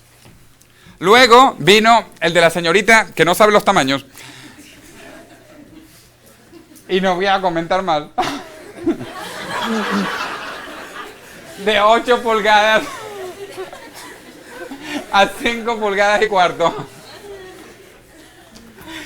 ¿Cuánta memoria entraba en este? Este llegó a 512K. Un salto radical. Porque además vea más chiquitico y más fuerte. Y a pesar de esto sí que era floppy, ¿eh? Esta era floppy. Este ya era un menos poco floppy. Y tenía 512. Luego, ¡wow! Salieron estos. Estos sí los habrán visto casi todos. Estos medían 3,5. ¿Y cuánto entraba aquí? 1.4 mega. ¡Qué increíble! 1.4. Y hoy en día usamos estas cosas, los pendrives. ¿Cuánto tienen esto?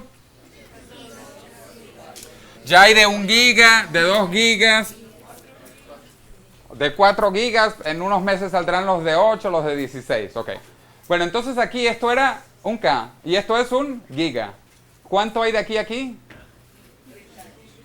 30 años en tiempo y en factor multiplicativo 1.000.000. Si esto era kilo orgásmico, esto es giga orgásmico.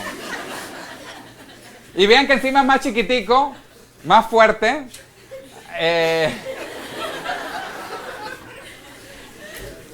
Bueno, ok. ¿Qué creen ustedes que va a venir en los próximos 20 años? Va a venir esto y mucho más.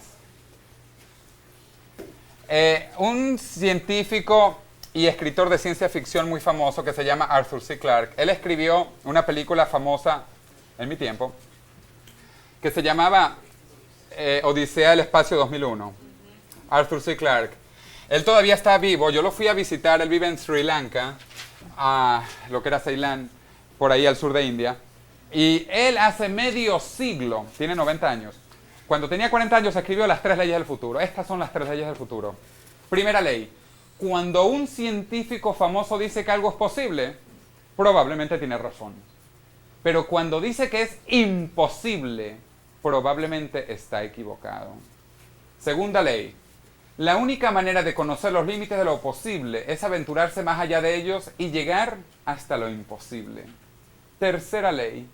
Cualquier tecnología suficientemente avanzada no se diferencia de la magia.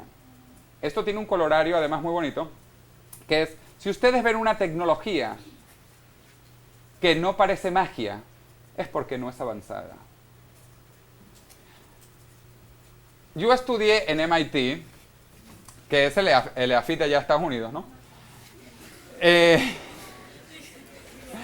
Y miren, hace 30 años no existían las computadoras. Yo escribí mi tesis en una máquina de escribir. ¿Han visto las máquinas de escribir en un museo? Yo usé eso. En el MIT no había... Bueno, es que no había en ninguna parte, ¿no? No habían computadoras. Hace 30 años. Hace 20 años no había celulares. Gracias por apagarlos. No había celulares. Hace 10 años no existía Google. ¿Ustedes se pueden imaginar un mundo sin Google?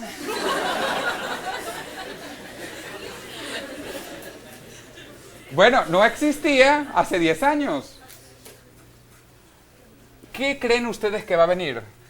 Cosas más increíbles. Estos son el comienzo de lo que viene. Fíjense, en Finlandia ya los niños están tan conectados que vienen con su enchufe directo a internet y lo primero que le dicen a la mamá es que quieren más banda ancha. Aquí está un poco cómo va la aceleración del poder de las computadoras. Actualmente en el año 2006, 2007, ya estamos entre una araña y una lagartija. Este es el nivel de inteligencia de nuestras computadoras hoy.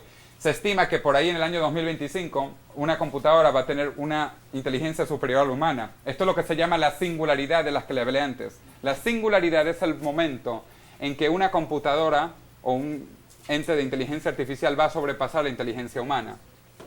Y ahí las cosas es que se van a poner interesantes. En Japón están trabajando en eso, por eso yo me voy a Japón. Chequen esta página. Esto es la página del Instituto Cerebral Riken en Tokio, en Japón. Ellos tienen un plan hacia el año 2018 para crear cerebros. Esta página me la bajé del gobierno de Japón, el programa de ellos, en el año 2018. Así que si alguno de ustedes no tiene cerebro, no importa. Ahorre un poco y en el año 2018 se va para Tokio y se compra un cerebro 0 kilómetros. Ya se está trabajando en implantes cerebrales. Hace 3 años en Boston se hizo el primer implante cerebral a un parapléjico. Esto es algo fascinante. Si tenemos tiempo, por ahí a las 12 de la noche, les muestro un video. También se están haciendo implantes cerebrales externos para no tener que abrir el cráneo. Eso es algo incómodo, ¿no? Se está trabajando en clonación. Dolly fue muy famosa. Fue el primer mamífero clonado. En Rusia también están trabajando en clonación. Y hay que tener cuidado con los rusos porque uno nunca sabe lo que están pensando. Y también hay que tener cuidado de a quién se clona. Porque a mí no me gustaría que clonaran a uno en Venezuela, ¿no? Porque efectivamente, como en Guerra de las Galaxias, nos pueden atacar los clones. Bueno, estas son algunas de las cosas que vienen. De verdad, esto los van a ver. Cuando ustedes tengan mi edad, van a ver esto y mucho más. Todo esto se llama un poco transhumanismo, que es trascender las limitaciones humanas. Los humanos tenemos muchas limitaciones. Tenemos limitaciones físicas, químicas, biológicas, espirituales, sexuales, literarias, de todo tipo. Y gracias a la tecnología, estas limitaciones se pueden superar. Ahora, hay gente que no le gusta la palabra transhumanismo porque dice que nosotros no somos transmonos o posmonos, aunque nosotros biológicamente lo somos. Nosotros somos una especie que ha evolucionado, no directamente de los monos, pero de un eslabón más o menos común. Y nosotros seguimos evolucionando. Nosotros no somos el fin de la evolución. Ustedes piensan aquí que el profesor Juan, aquí, es el fin de la evolución. Juan David, no. Él apenas el comienzo, pobrecito. Pero eso sí, hay que tener cuidado. No vayamos a terminar así, ¿eh? Miren, yo creo un grupo de personas interesadas en esto. Pueden buscar eso, el Yahoo Group y tal. De cualquier manera, fíjense, como yo creo tanto en estas ideas, esta presentación ahí la van a poder ver y tal para que vean un poco de las láminas. Ahí está la computadora a $100 de los muchachos musculosos que vamos a tener. Todos vamos a comenzar a conectarnos ya no solo en nuestras computadoras, sino en nuestros cerebros en los próximos años. Porque el cerebro efectivamente es la frontera final. Es el único órgano que no conocemos. Conocemos ya todos los otros órganos. Sabemos cómo funcionan menos el cerebro. Y el cerebro es la estructura más compleja que existe en el universo conocido. Quizás algún día descubramos marcianos o ellos nos descubran a nosotros.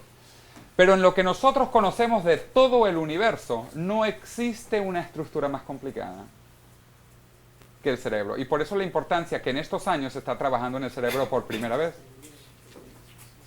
Y ya sí termino, porque ya hablé mucho, con esto. ¿De qué país es? Ay, ¿ya no lo aprendieron a decir bien? Chuan Quo. Ok, bueno, en Chuan Quo tienen una palabra muy bonita, esta, ¿verdad? Ustedes ya todos aprendieron chino, ¿no? Bueno, como saben chino, entonces les pregunto, ¿esto se escribe así? ¿O se escribe así? ¿O se escribe así? ¿O se escribe así? Bueno, ok, sí, se escribe así. Bueno, esto tiene dos partes. La palabra china que significa crisis tiene dos partes. La primera parte que significa problema. Y la segunda que significa oportunidad. Entonces nosotros tenemos que ver que en cada problema hay una oportunidad.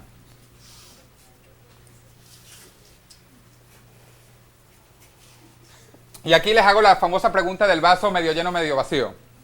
Entonces, además que tenía sed. ¿Este vaso está medio lleno o medio vacío? Medio lleno sería la respuesta mejor. Ah, sí, lo podemos llenar. Miren, porque esto tiene trascendencia psicológica. Si nosotros trabajamos y esperamos cosas positivas, generalmente esto se refuerza y termina cumpliéndose. Si nosotros creemos lo contrario, que las cosas están mal y que van a ir peor, termina generalmente cumpliéndose. Entonces, se han hecho estudios muchísimos de psicólogos de esto, a todo nivel. Por ejemplo, inclusive de los campos de concentración nazis. Hay un estudio muy famoso de Viktor Frankl, que se lo recomiendo, además lo publica una editorial colombiana, Viktor Frankl, muy bueno, sobre él que vivió y sufrió y sobrevivió a un campo de concentración nazi, y él entrevistaba a la gente hacía un experimento durante el campo de concentración y veía que los optimistas, los positivos, eran los que al final, de una u otra manera, en general y sobremanera, terminaron sobreviviendo. Los otros ya se morían a la mitad del camino o los mataban. Y entonces la parte psicológica realmente es fundamental. Entonces yo espero que vean que el vaso está medio lleno, que hay una enorme posibilidad, a pesar de que estemos en crisis. Total, en crisis siempre estamos. Además es muy sabroso las crisis, pero hay que ver las oportunidades entonces. Así que bueno, muchísimas gracias. Entonces vamos a unas preguntas y respuestas, ¿no? Si se les ocurren algunas cosas.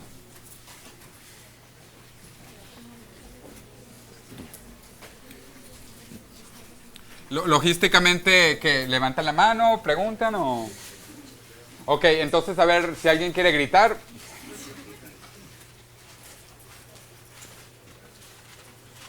¿Se durmieron todos entonces? Caramba. Ok, una pregunta por acá. Levántate para que te vean atrás y adelante y te escuchemos mejor. Buenas tardes.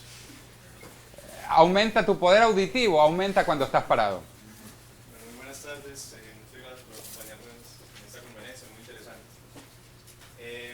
Mi pregunta es en el sentido de Latinoamérica, con respecto a la tecnología, porque por lo menos yo estoy muy preocupado en el sentido de que si nosotros, como seres humanos, sí podremos, sobre todo la gente más pobre, más necesitada, que no tiene educación, sí podremos alcanzar a la tecnología que ya se está viendo en países desarrollados, donde ya no hay casi mano de obra, sino que lo más importante ya es pues, los profesionales del conocimiento. Estamos en la era del conocimiento.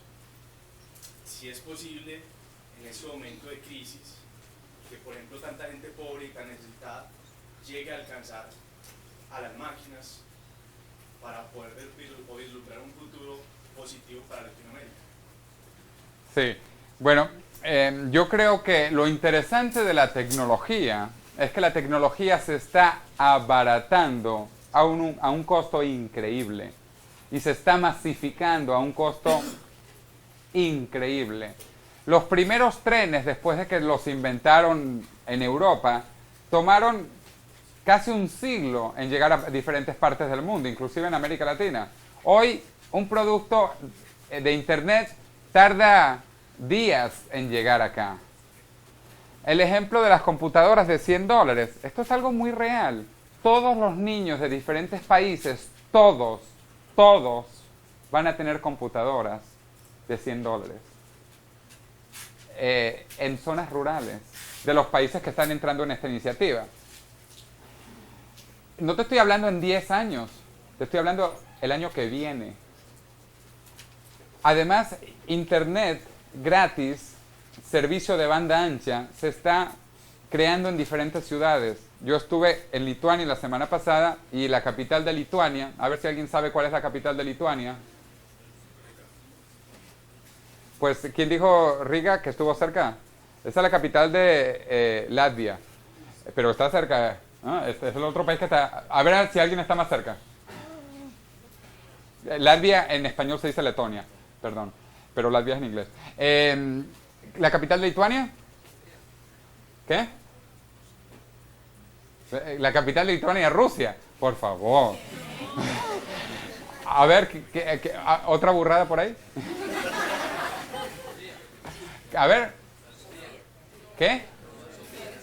Sofía es la capital de Bulgaria. Tallinn. Otro que está más o menos cerca. Tallinn es la capital de Estonia. No está mal. Hay 3 países bálticos que son Estonia, Letonia y Lituania. Ya me han dicho la capital de Estonia, Tallinn, y la capital de Letonia, Riga. Me falta la capital de Lituania. Vilnius. ¿Quién dijo? Muy bien, la señorita. Para que vean, las muchachas valen por 3 hombres. Efectivamente, Vilnius es la capital de Lituania. Bueno, Vilnius, un país miserable, es comunista, del antiguo imperio soviético, hoy tiene internet gratis, banda ancha, en la capital. Esto era impensable. ¿Tú qué dices de tecnología?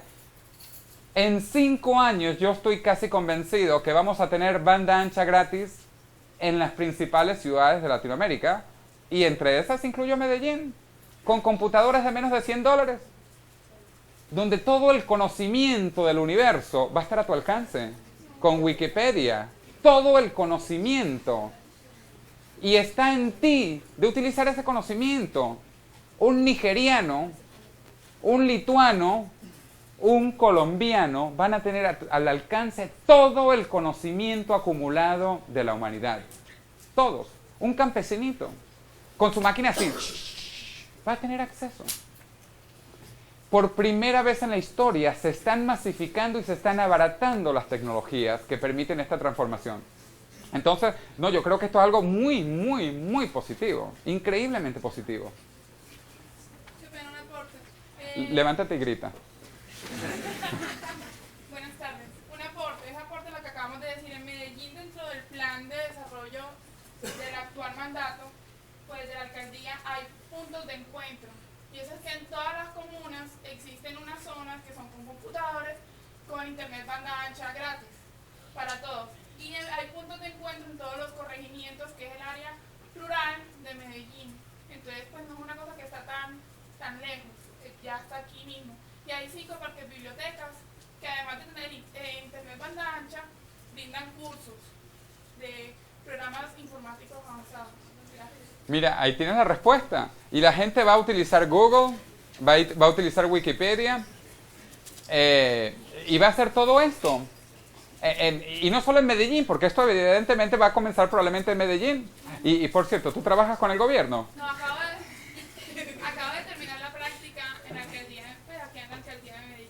Por eso sé. Bueno, es que yo sé, y por eso de verdad que yo quiero mucho Medellín. Ustedes son una ciudad, viven en una ciudad futurista dentro de Colombia y a nivel mundial también. Medellín es reconocido internacionalmente por varias cosas, no solo por Pablo Escobar, tranquilo. Yo le he hecho bromas a todo el mundo, así que no se ofenden.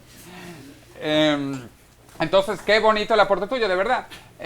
Todos van a tener acceso a todo el conocimiento. Ya que ninguno sabía de nanotecnología, pónganse esta noche a buscar nanotecnología en Wikipedia. Ok, otra pregunta, otra cosa. Levántate y grita. Profesor Cordeiro, usted señala que hay gente que está interesada en violar las leyes. Estamos hablando de capitalismo democrático, entre comillas. Me parecería interesante consultar, digamos, el profesor Kajun Chang de la Universidad de Cambridge en 2003 publicó un libro que se llama Retirar la escalera, la estrategia de desarrollo en perspectiva histórica. No sé hasta qué punto se podría hablar de los países, es decir, que hay desigualdad, que hay problemas, por supuesto, de corrupción en América Latina, problema, digamos, cuando se señala el tema del Estado impropio, cómo el Estado trata de apoderarse de los recursos de la sociedad, digámoslo así. Este autor, Chang, plantea que además del tema de la corrupción, que además de ese Estado impropio, habría un problema y es desigualdades en las relaciones de poder entre los propios países. ¿Qué me parece? No sé qué opinión tiene usted al respecto de si se está retirando la escalera o si hablamos de un libre comercio o de liberalización. Se podría pensar que no es la única alternativa o que hay reglas que podrían ser injustas o que podrían ser modificadas. Pensemos, por ejemplo, en el caso del libre comercio, en el tema de los aranceles, en el logro de ese ideal, digamos, del liberalismo o del capitalismo democrático, que es lograr un libre comercio a nivel mundial. ¿Qué problemas hay en cuanto a las desigualdades, en cuanto al choque, digamos, de intereses? Por ejemplo, para disminuir aranceles y concretar ese libre comercio, en el trato entre países. No sé qué. Sí, mira, la parte comercial, y yo obviamente sigo el tema, y sé lo que está también pasando en Colombia con el Tratado de Libre Comercio, para enfocarlo desde ese punto de vista. A mí me gustan los ejemplos prácticos, ¿no? Vamos a suponer que tú tienes un hijo, una hija, y tú prefieres que tu hijo o tu hija esté con los alumnos buenos o con los alumnos malos. Preferiblemente con los buenos, ¿no? Para que aprenda, para que interactúe más con ellos, etc. Lo mismo en el comercio. Ahora, en el continente americano hay dos grandes esquemas. El del comercio bueno con los ricos o el del comercio malo con los pobres. El del comercio bueno con los ricos lo está liderizando, obviamente, Estados Unidos, lo que es el ALCA, y hay varios países que de una u otra manera se están incorporando. El del comercio malo y con los burros lo está liderizando Venezuela, que ha hecho una unión comercial, imagínate tú, con Haití, con Cuba, con Nicaragua y con Bolivia. Ahí tienes los dos esquemas. ¿Tú qué quieres? ¿Estar con Bolivia? Y yo no tengo nada contra los bolivianos, ni contra los haitianos, ni contra los nicaragüenses. Pero tú prefieres estar con ellos o estar con los gringos, con los canadienses, con los chilenos. Pero te lo digo más práctico. ¿Tú prefieres que tu hijo esté con los buenos o con los malos? Así de sencillo. Así funcionan las cosas y hay que verlo. Es el libre comercio una gran oportunidad para Colombia. Esto es otro de los principios fundamentales de la economía que se llama las ventajas competitivas. Y como a mí me gusta dar ejemplos, voy a darte otro ejemplo. Vamos a suponer que tú eres bruto, que tú eres cojo, que tú eres manco y que eres ciego. Bueno, que nada de esto ocurra, pero vamos a suponer. Pero siendo cojo, por ejemplo, tú puedes hacer tantos lápices. Y siendo, o sea, tienes muchas desventajas, pero va a haber en algo en lo cual vas a tener menos desventajas. Aunque tengas desventajas en todo.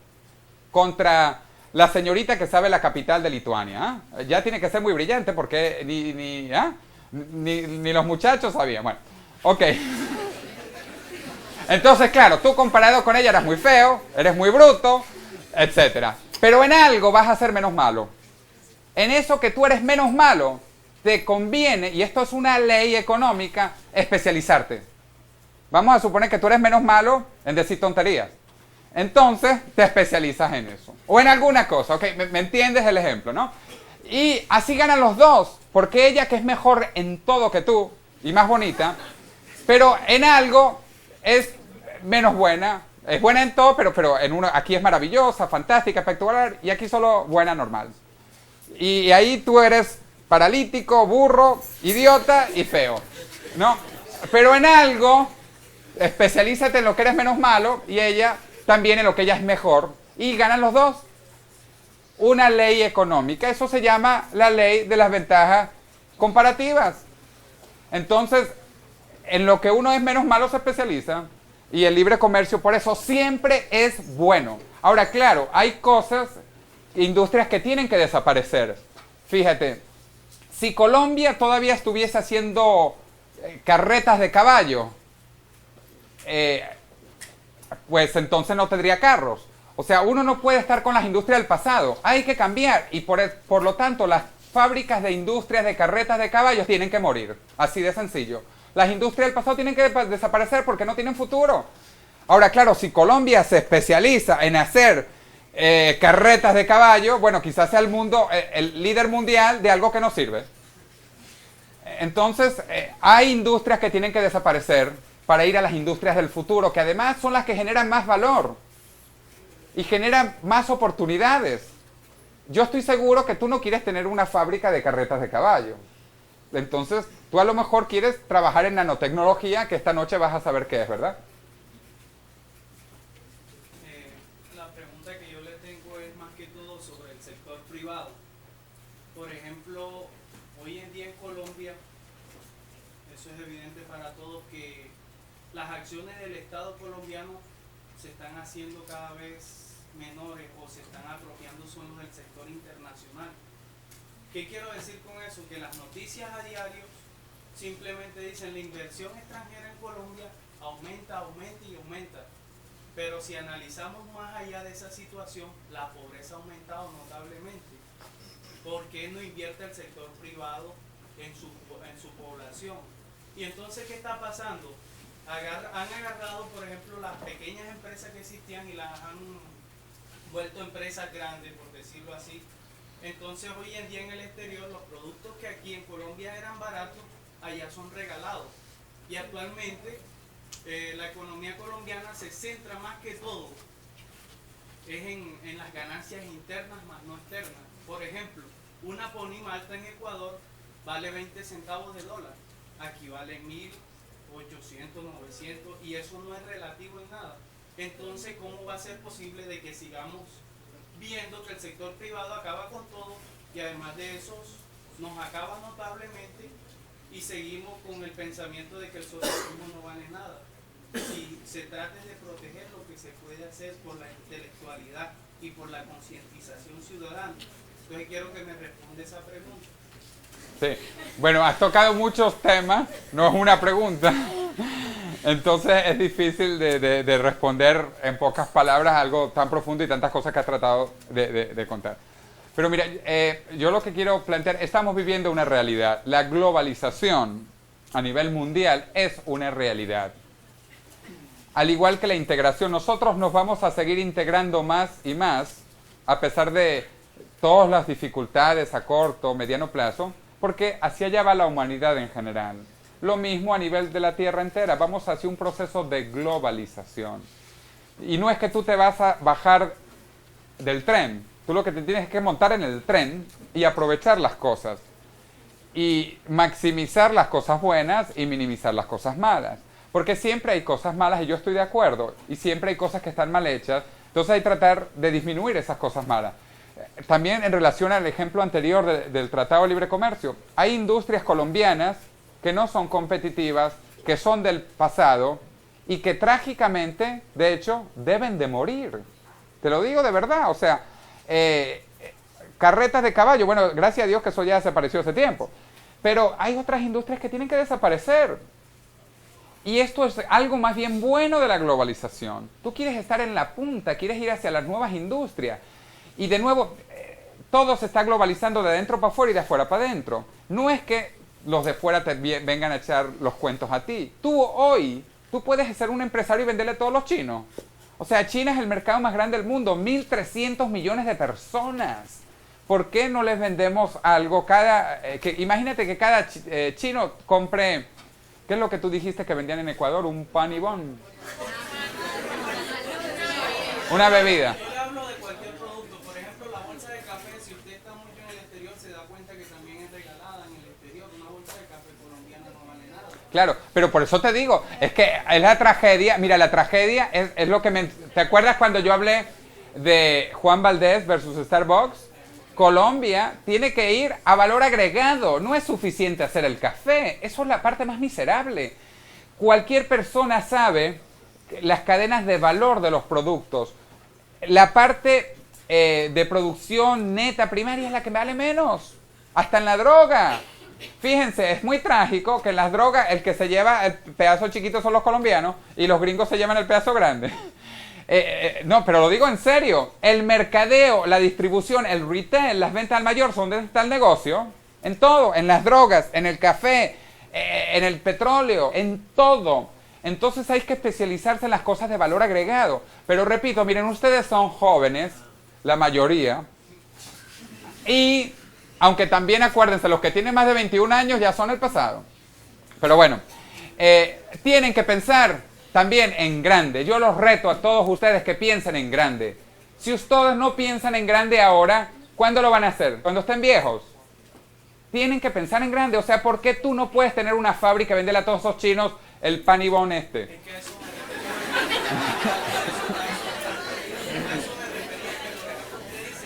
Hoy en día, ¿qué hace el gobierno colombiano? Supuestamente está ayudando a las personas de bajos recursos para que creen su pequeña empresa o mediana empresa. Entonces usted dice que estas empresas se tienen que destruir. Y no es posible que eso suceda viendo de que las empresas grandes o macroempresas, como se les puede llamar, se apropien de las ideas de los demás. Mira, hay que quitarse, abrir la cabeza también. Mira, yo soy también latinoamericano. Yo estudié en Venezuela. Yo pensaba que era subdesarrollado. Digo, oye, si yo estudié hasta en un colegio público, que entonces, tú sabes, son peores muchas veces que los privados y tal. ¿Cómo voy a competir yo con esos gringos? Y yo tenía miedo. Tenemos el subdesarrollo en la mente. Tenemos que darnos cuenta que nosotros no somos subdesarrollados frente a nadie. Nosotros tenemos el mismo potencial, pero tenemos que pensar en grande, que podemos hacer las cosas. Yo lo que quiero es eso, retarlos de verdad, que piensen que aquí a un colombiano no es más bruto que un gringo o más bruto que un japonés. No, ustedes no son más brutos. Nosotros no somos, pero tenemos que pensar en grande en todas estas oportunidades. Ahora, ¿por qué tú dices no con una compañía chiquita? Bueno, Bill Gates, el micro y el soft. ¿Tú sabes cómo comenzó él? Fíjense, de hecho, ¿él dónde estudiaba? Harvard. Y tuvo una idea. ¿Y qué dijo? Le dio una patada a Harvard y montó el Microsoft.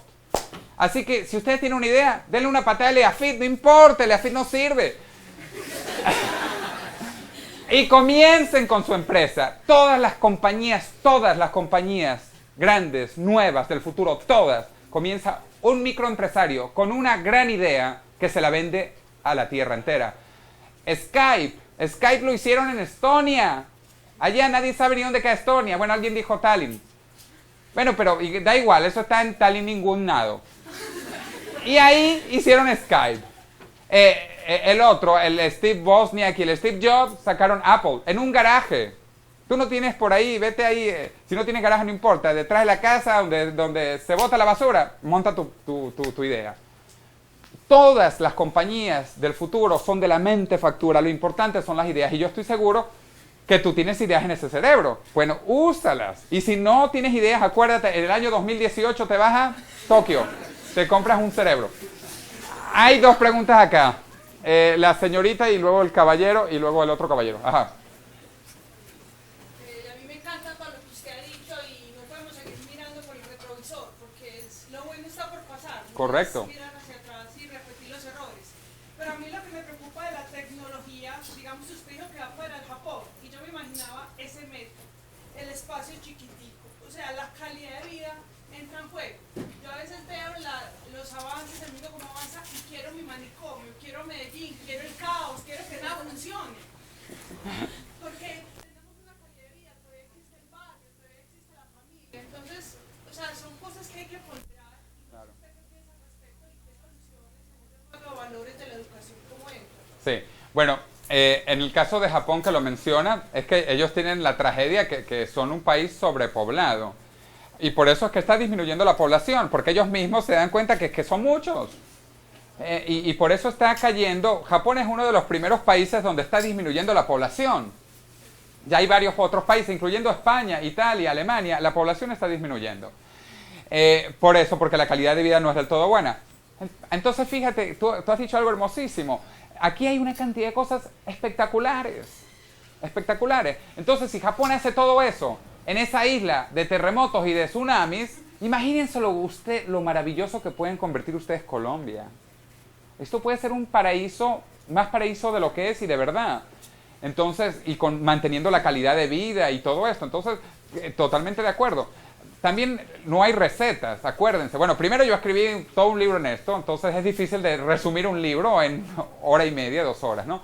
Y son muchos factores, y uno no puede tampoco estar bien en todo. Quizás la parte económica está más arriba o más abajo, la parte política, son diferentes variables. Por eso yo hablo de 5 variables, las tradicionales, sociales, económicas, políticas, educativa y ecológica. Entonces, y hay que tratar de buscar un equilibrio entre todas estas cosas, y no es fácil, pero sí, de verdad otra cosa es que hay que pensar en grande. Ustedes tienen que pensar en grande. Si no lo hacen ahora, ¿cuándo lo van a hacer? ¿Cuando estén chochitos? No. Había 2 preguntas, una primera y una segunda y un tercero. Y cerramos la rueda. Bueno, hay una parte en la que nos decías que hay 5 problemas que hay que atacar, 5 hiperproblemas que hay que atacar, digamos, en la búsqueda de un mejor posicionamiento en el nuevo panorama global. En ese momento, pues yo entendí que atacando esos 5 hiperproblemas, pues lográbamos, digamos, avanzar. Pero después dijiste, bueno, hay que buscar también una integración, y hablaste de una integración latinoamericana, pero yo veo dentro de incluso de las propuestas de Kenichi Ohmae, es buscar una atomización, incluso al nivel de llegar a las regiones, comunidades económicas, y ahí atacar precisamente buscando ventajas competitivas. Entonces, ¿por qué esa integración? ¿Por qué no antes atomizar más las cosas y buscar que esas regiones progresen y desde esa parte buscar la globalización? ¿Por qué buscar la integración? Claro, bueno, primero porque la integración es a nivel regional, al igual que la globalización es a nivel planetario. Es correcto que existen diferentes bloques chiquitos. Kenichi Ohmae habla que un bloque económico debe tener entre 5 o 10 millones de habitantes. Eso sí, es un bloque económico. Entonces, por lo tanto, Colombia quizás sean 5 bloques. Sería el bloque de Bogotá, el bloque de Cali, el bloque de Medellín y quizás el bloque caribeño y algún otro bloquecito. Eso puede ser Colombia, efectivamente, en el futuro. Estos bloques de los que habla Kenichi Ohmae. Pero de nuevo, es que esto se hace dentro de un esquema uniforme y para eso tú necesitas la integración. Estos bloques que se formarían en Colombia, que se formarían en Venezuela, en Brasil, en Perú, en Ecuador, etc., tienen que estar funcionando bajo un esquema similar. Y por eso el objetivo de la integración es buscar estos macro esquemas para que funcionen las cosas y para que tú puedas hacer comparaciones más efectivas. Para tú comparar la región, por ejemplo, de Antioquia versus la región, ponte tú, de Maracaibo en Venezuela, el estado Zulia, necesitamos tener un sistema unificado que permita estas comparaciones. De ahí viene la importancia de la integración. Pero el punto tuyo es importante, claro, luego existen las regiones y eso es muy importante y es muy bueno porque generas competitividad interna, de manera que si a Medellín le va mejor que a Cali, entonces que los caleños se pongan las pilas, por ejemplo. 2 preguntas por aquí.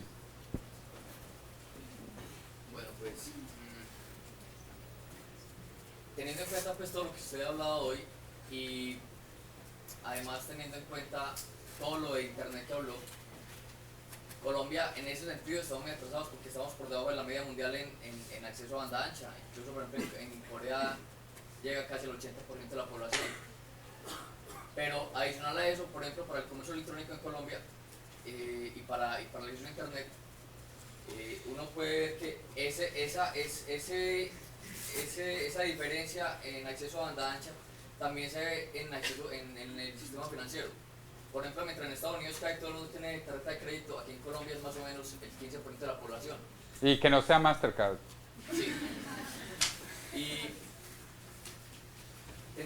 teniendo de nuevo pues, en cuenta ese aspecto del sistema financiero, adicional a eso, cuando yo tuve la oportunidad de ir en Estados Unidos, sin ser residente, pude sacar una cuenta bancaria, me dieron una chequera sin costo, pero aquí acceder a una chequera, por ejemplo, es todo un problema. a acceder a la tarjeta de crédito. Apenas ahorita se está como mejorando pues el acceso a las tarjetas de crédito. Entonces, por ejemplo, la gente tiene mucho miedo a comprar por internet, pero además tienen mucho más miedo a conseguir una tarjeta de crédito y creen que eso es totalmente complicado. Pero mucho del problema lo tiene el sistema financiero, porque, por ejemplo, mientras en Colombia el año pasado se reportaron miles de millones de ganancias, todavía el acceso al sistema financiero es totalmente costoso.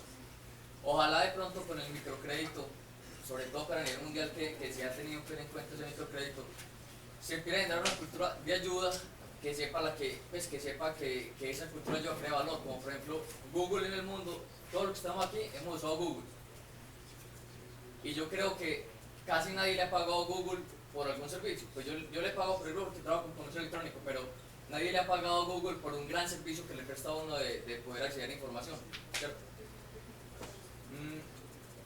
Entonces ya pues para terminar, le quería preguntar a usted cómo de pronto ayudarle o hacerle entender a muchas empresas que esa cultura de ayuda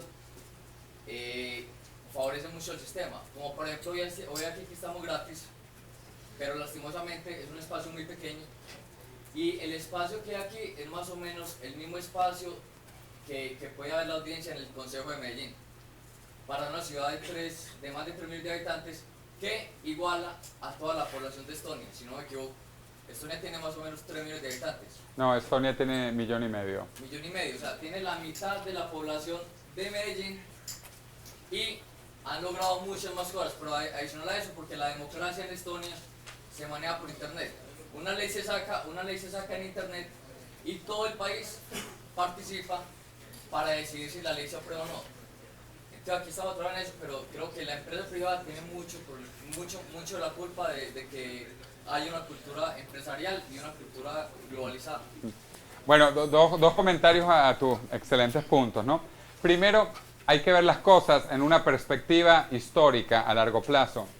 Tú me dices los problemas de que si la gente no tiene banda ancha, etcétera. Te lo digo, vámonos más atrás. Hace 2 siglos no había trenes acá y tardó mucho tiempo en llegar los trenes. Todas las nuevas tecnologías, repito, se abaratan y se difunden más rápidamente. Esto es algo nunca visto en la historia de la humanidad.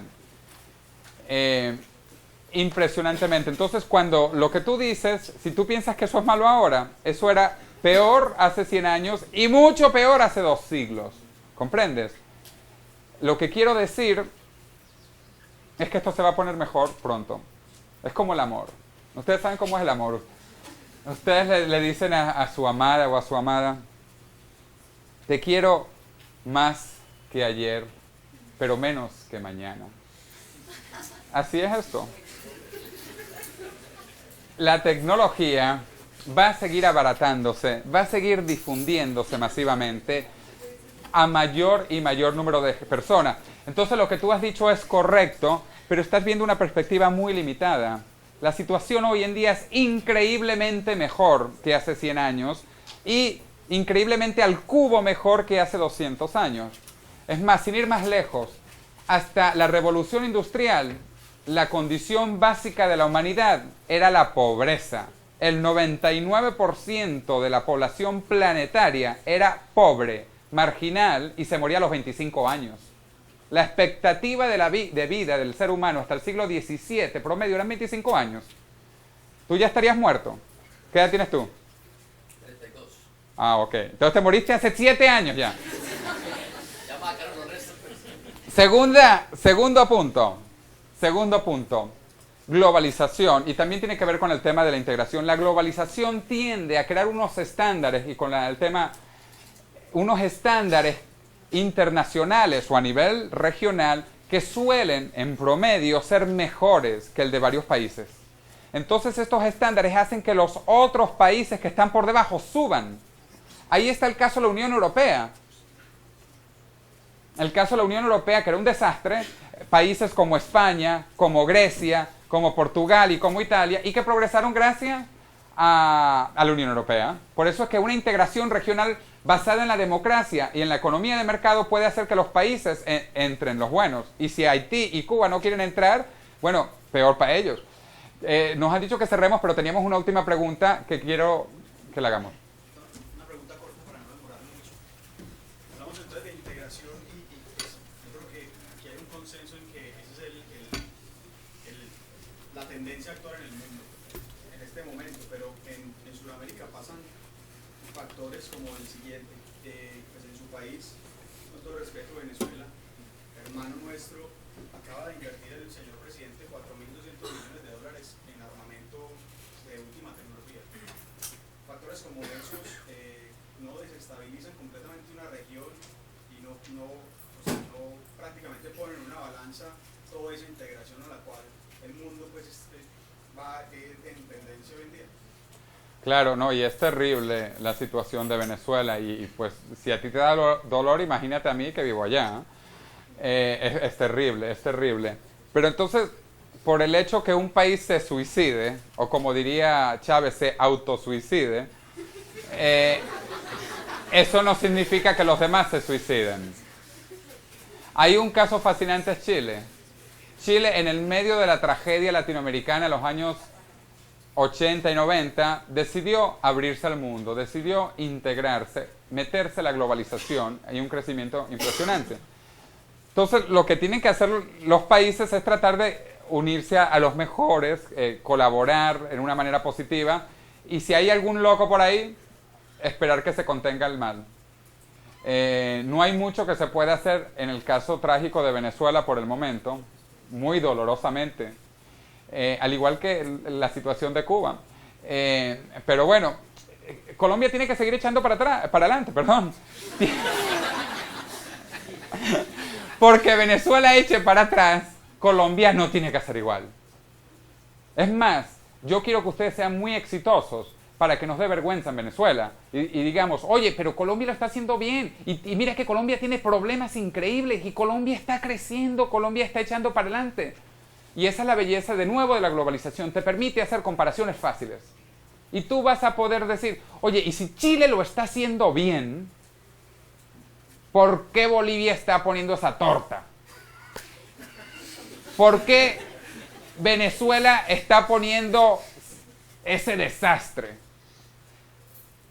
¿Ok? Y bueno, las cosas cambiarán. Y como dice Gabriel García Márquez y otros, no hay mal que dure 100 años, ni cuerpo que lo resista. Así.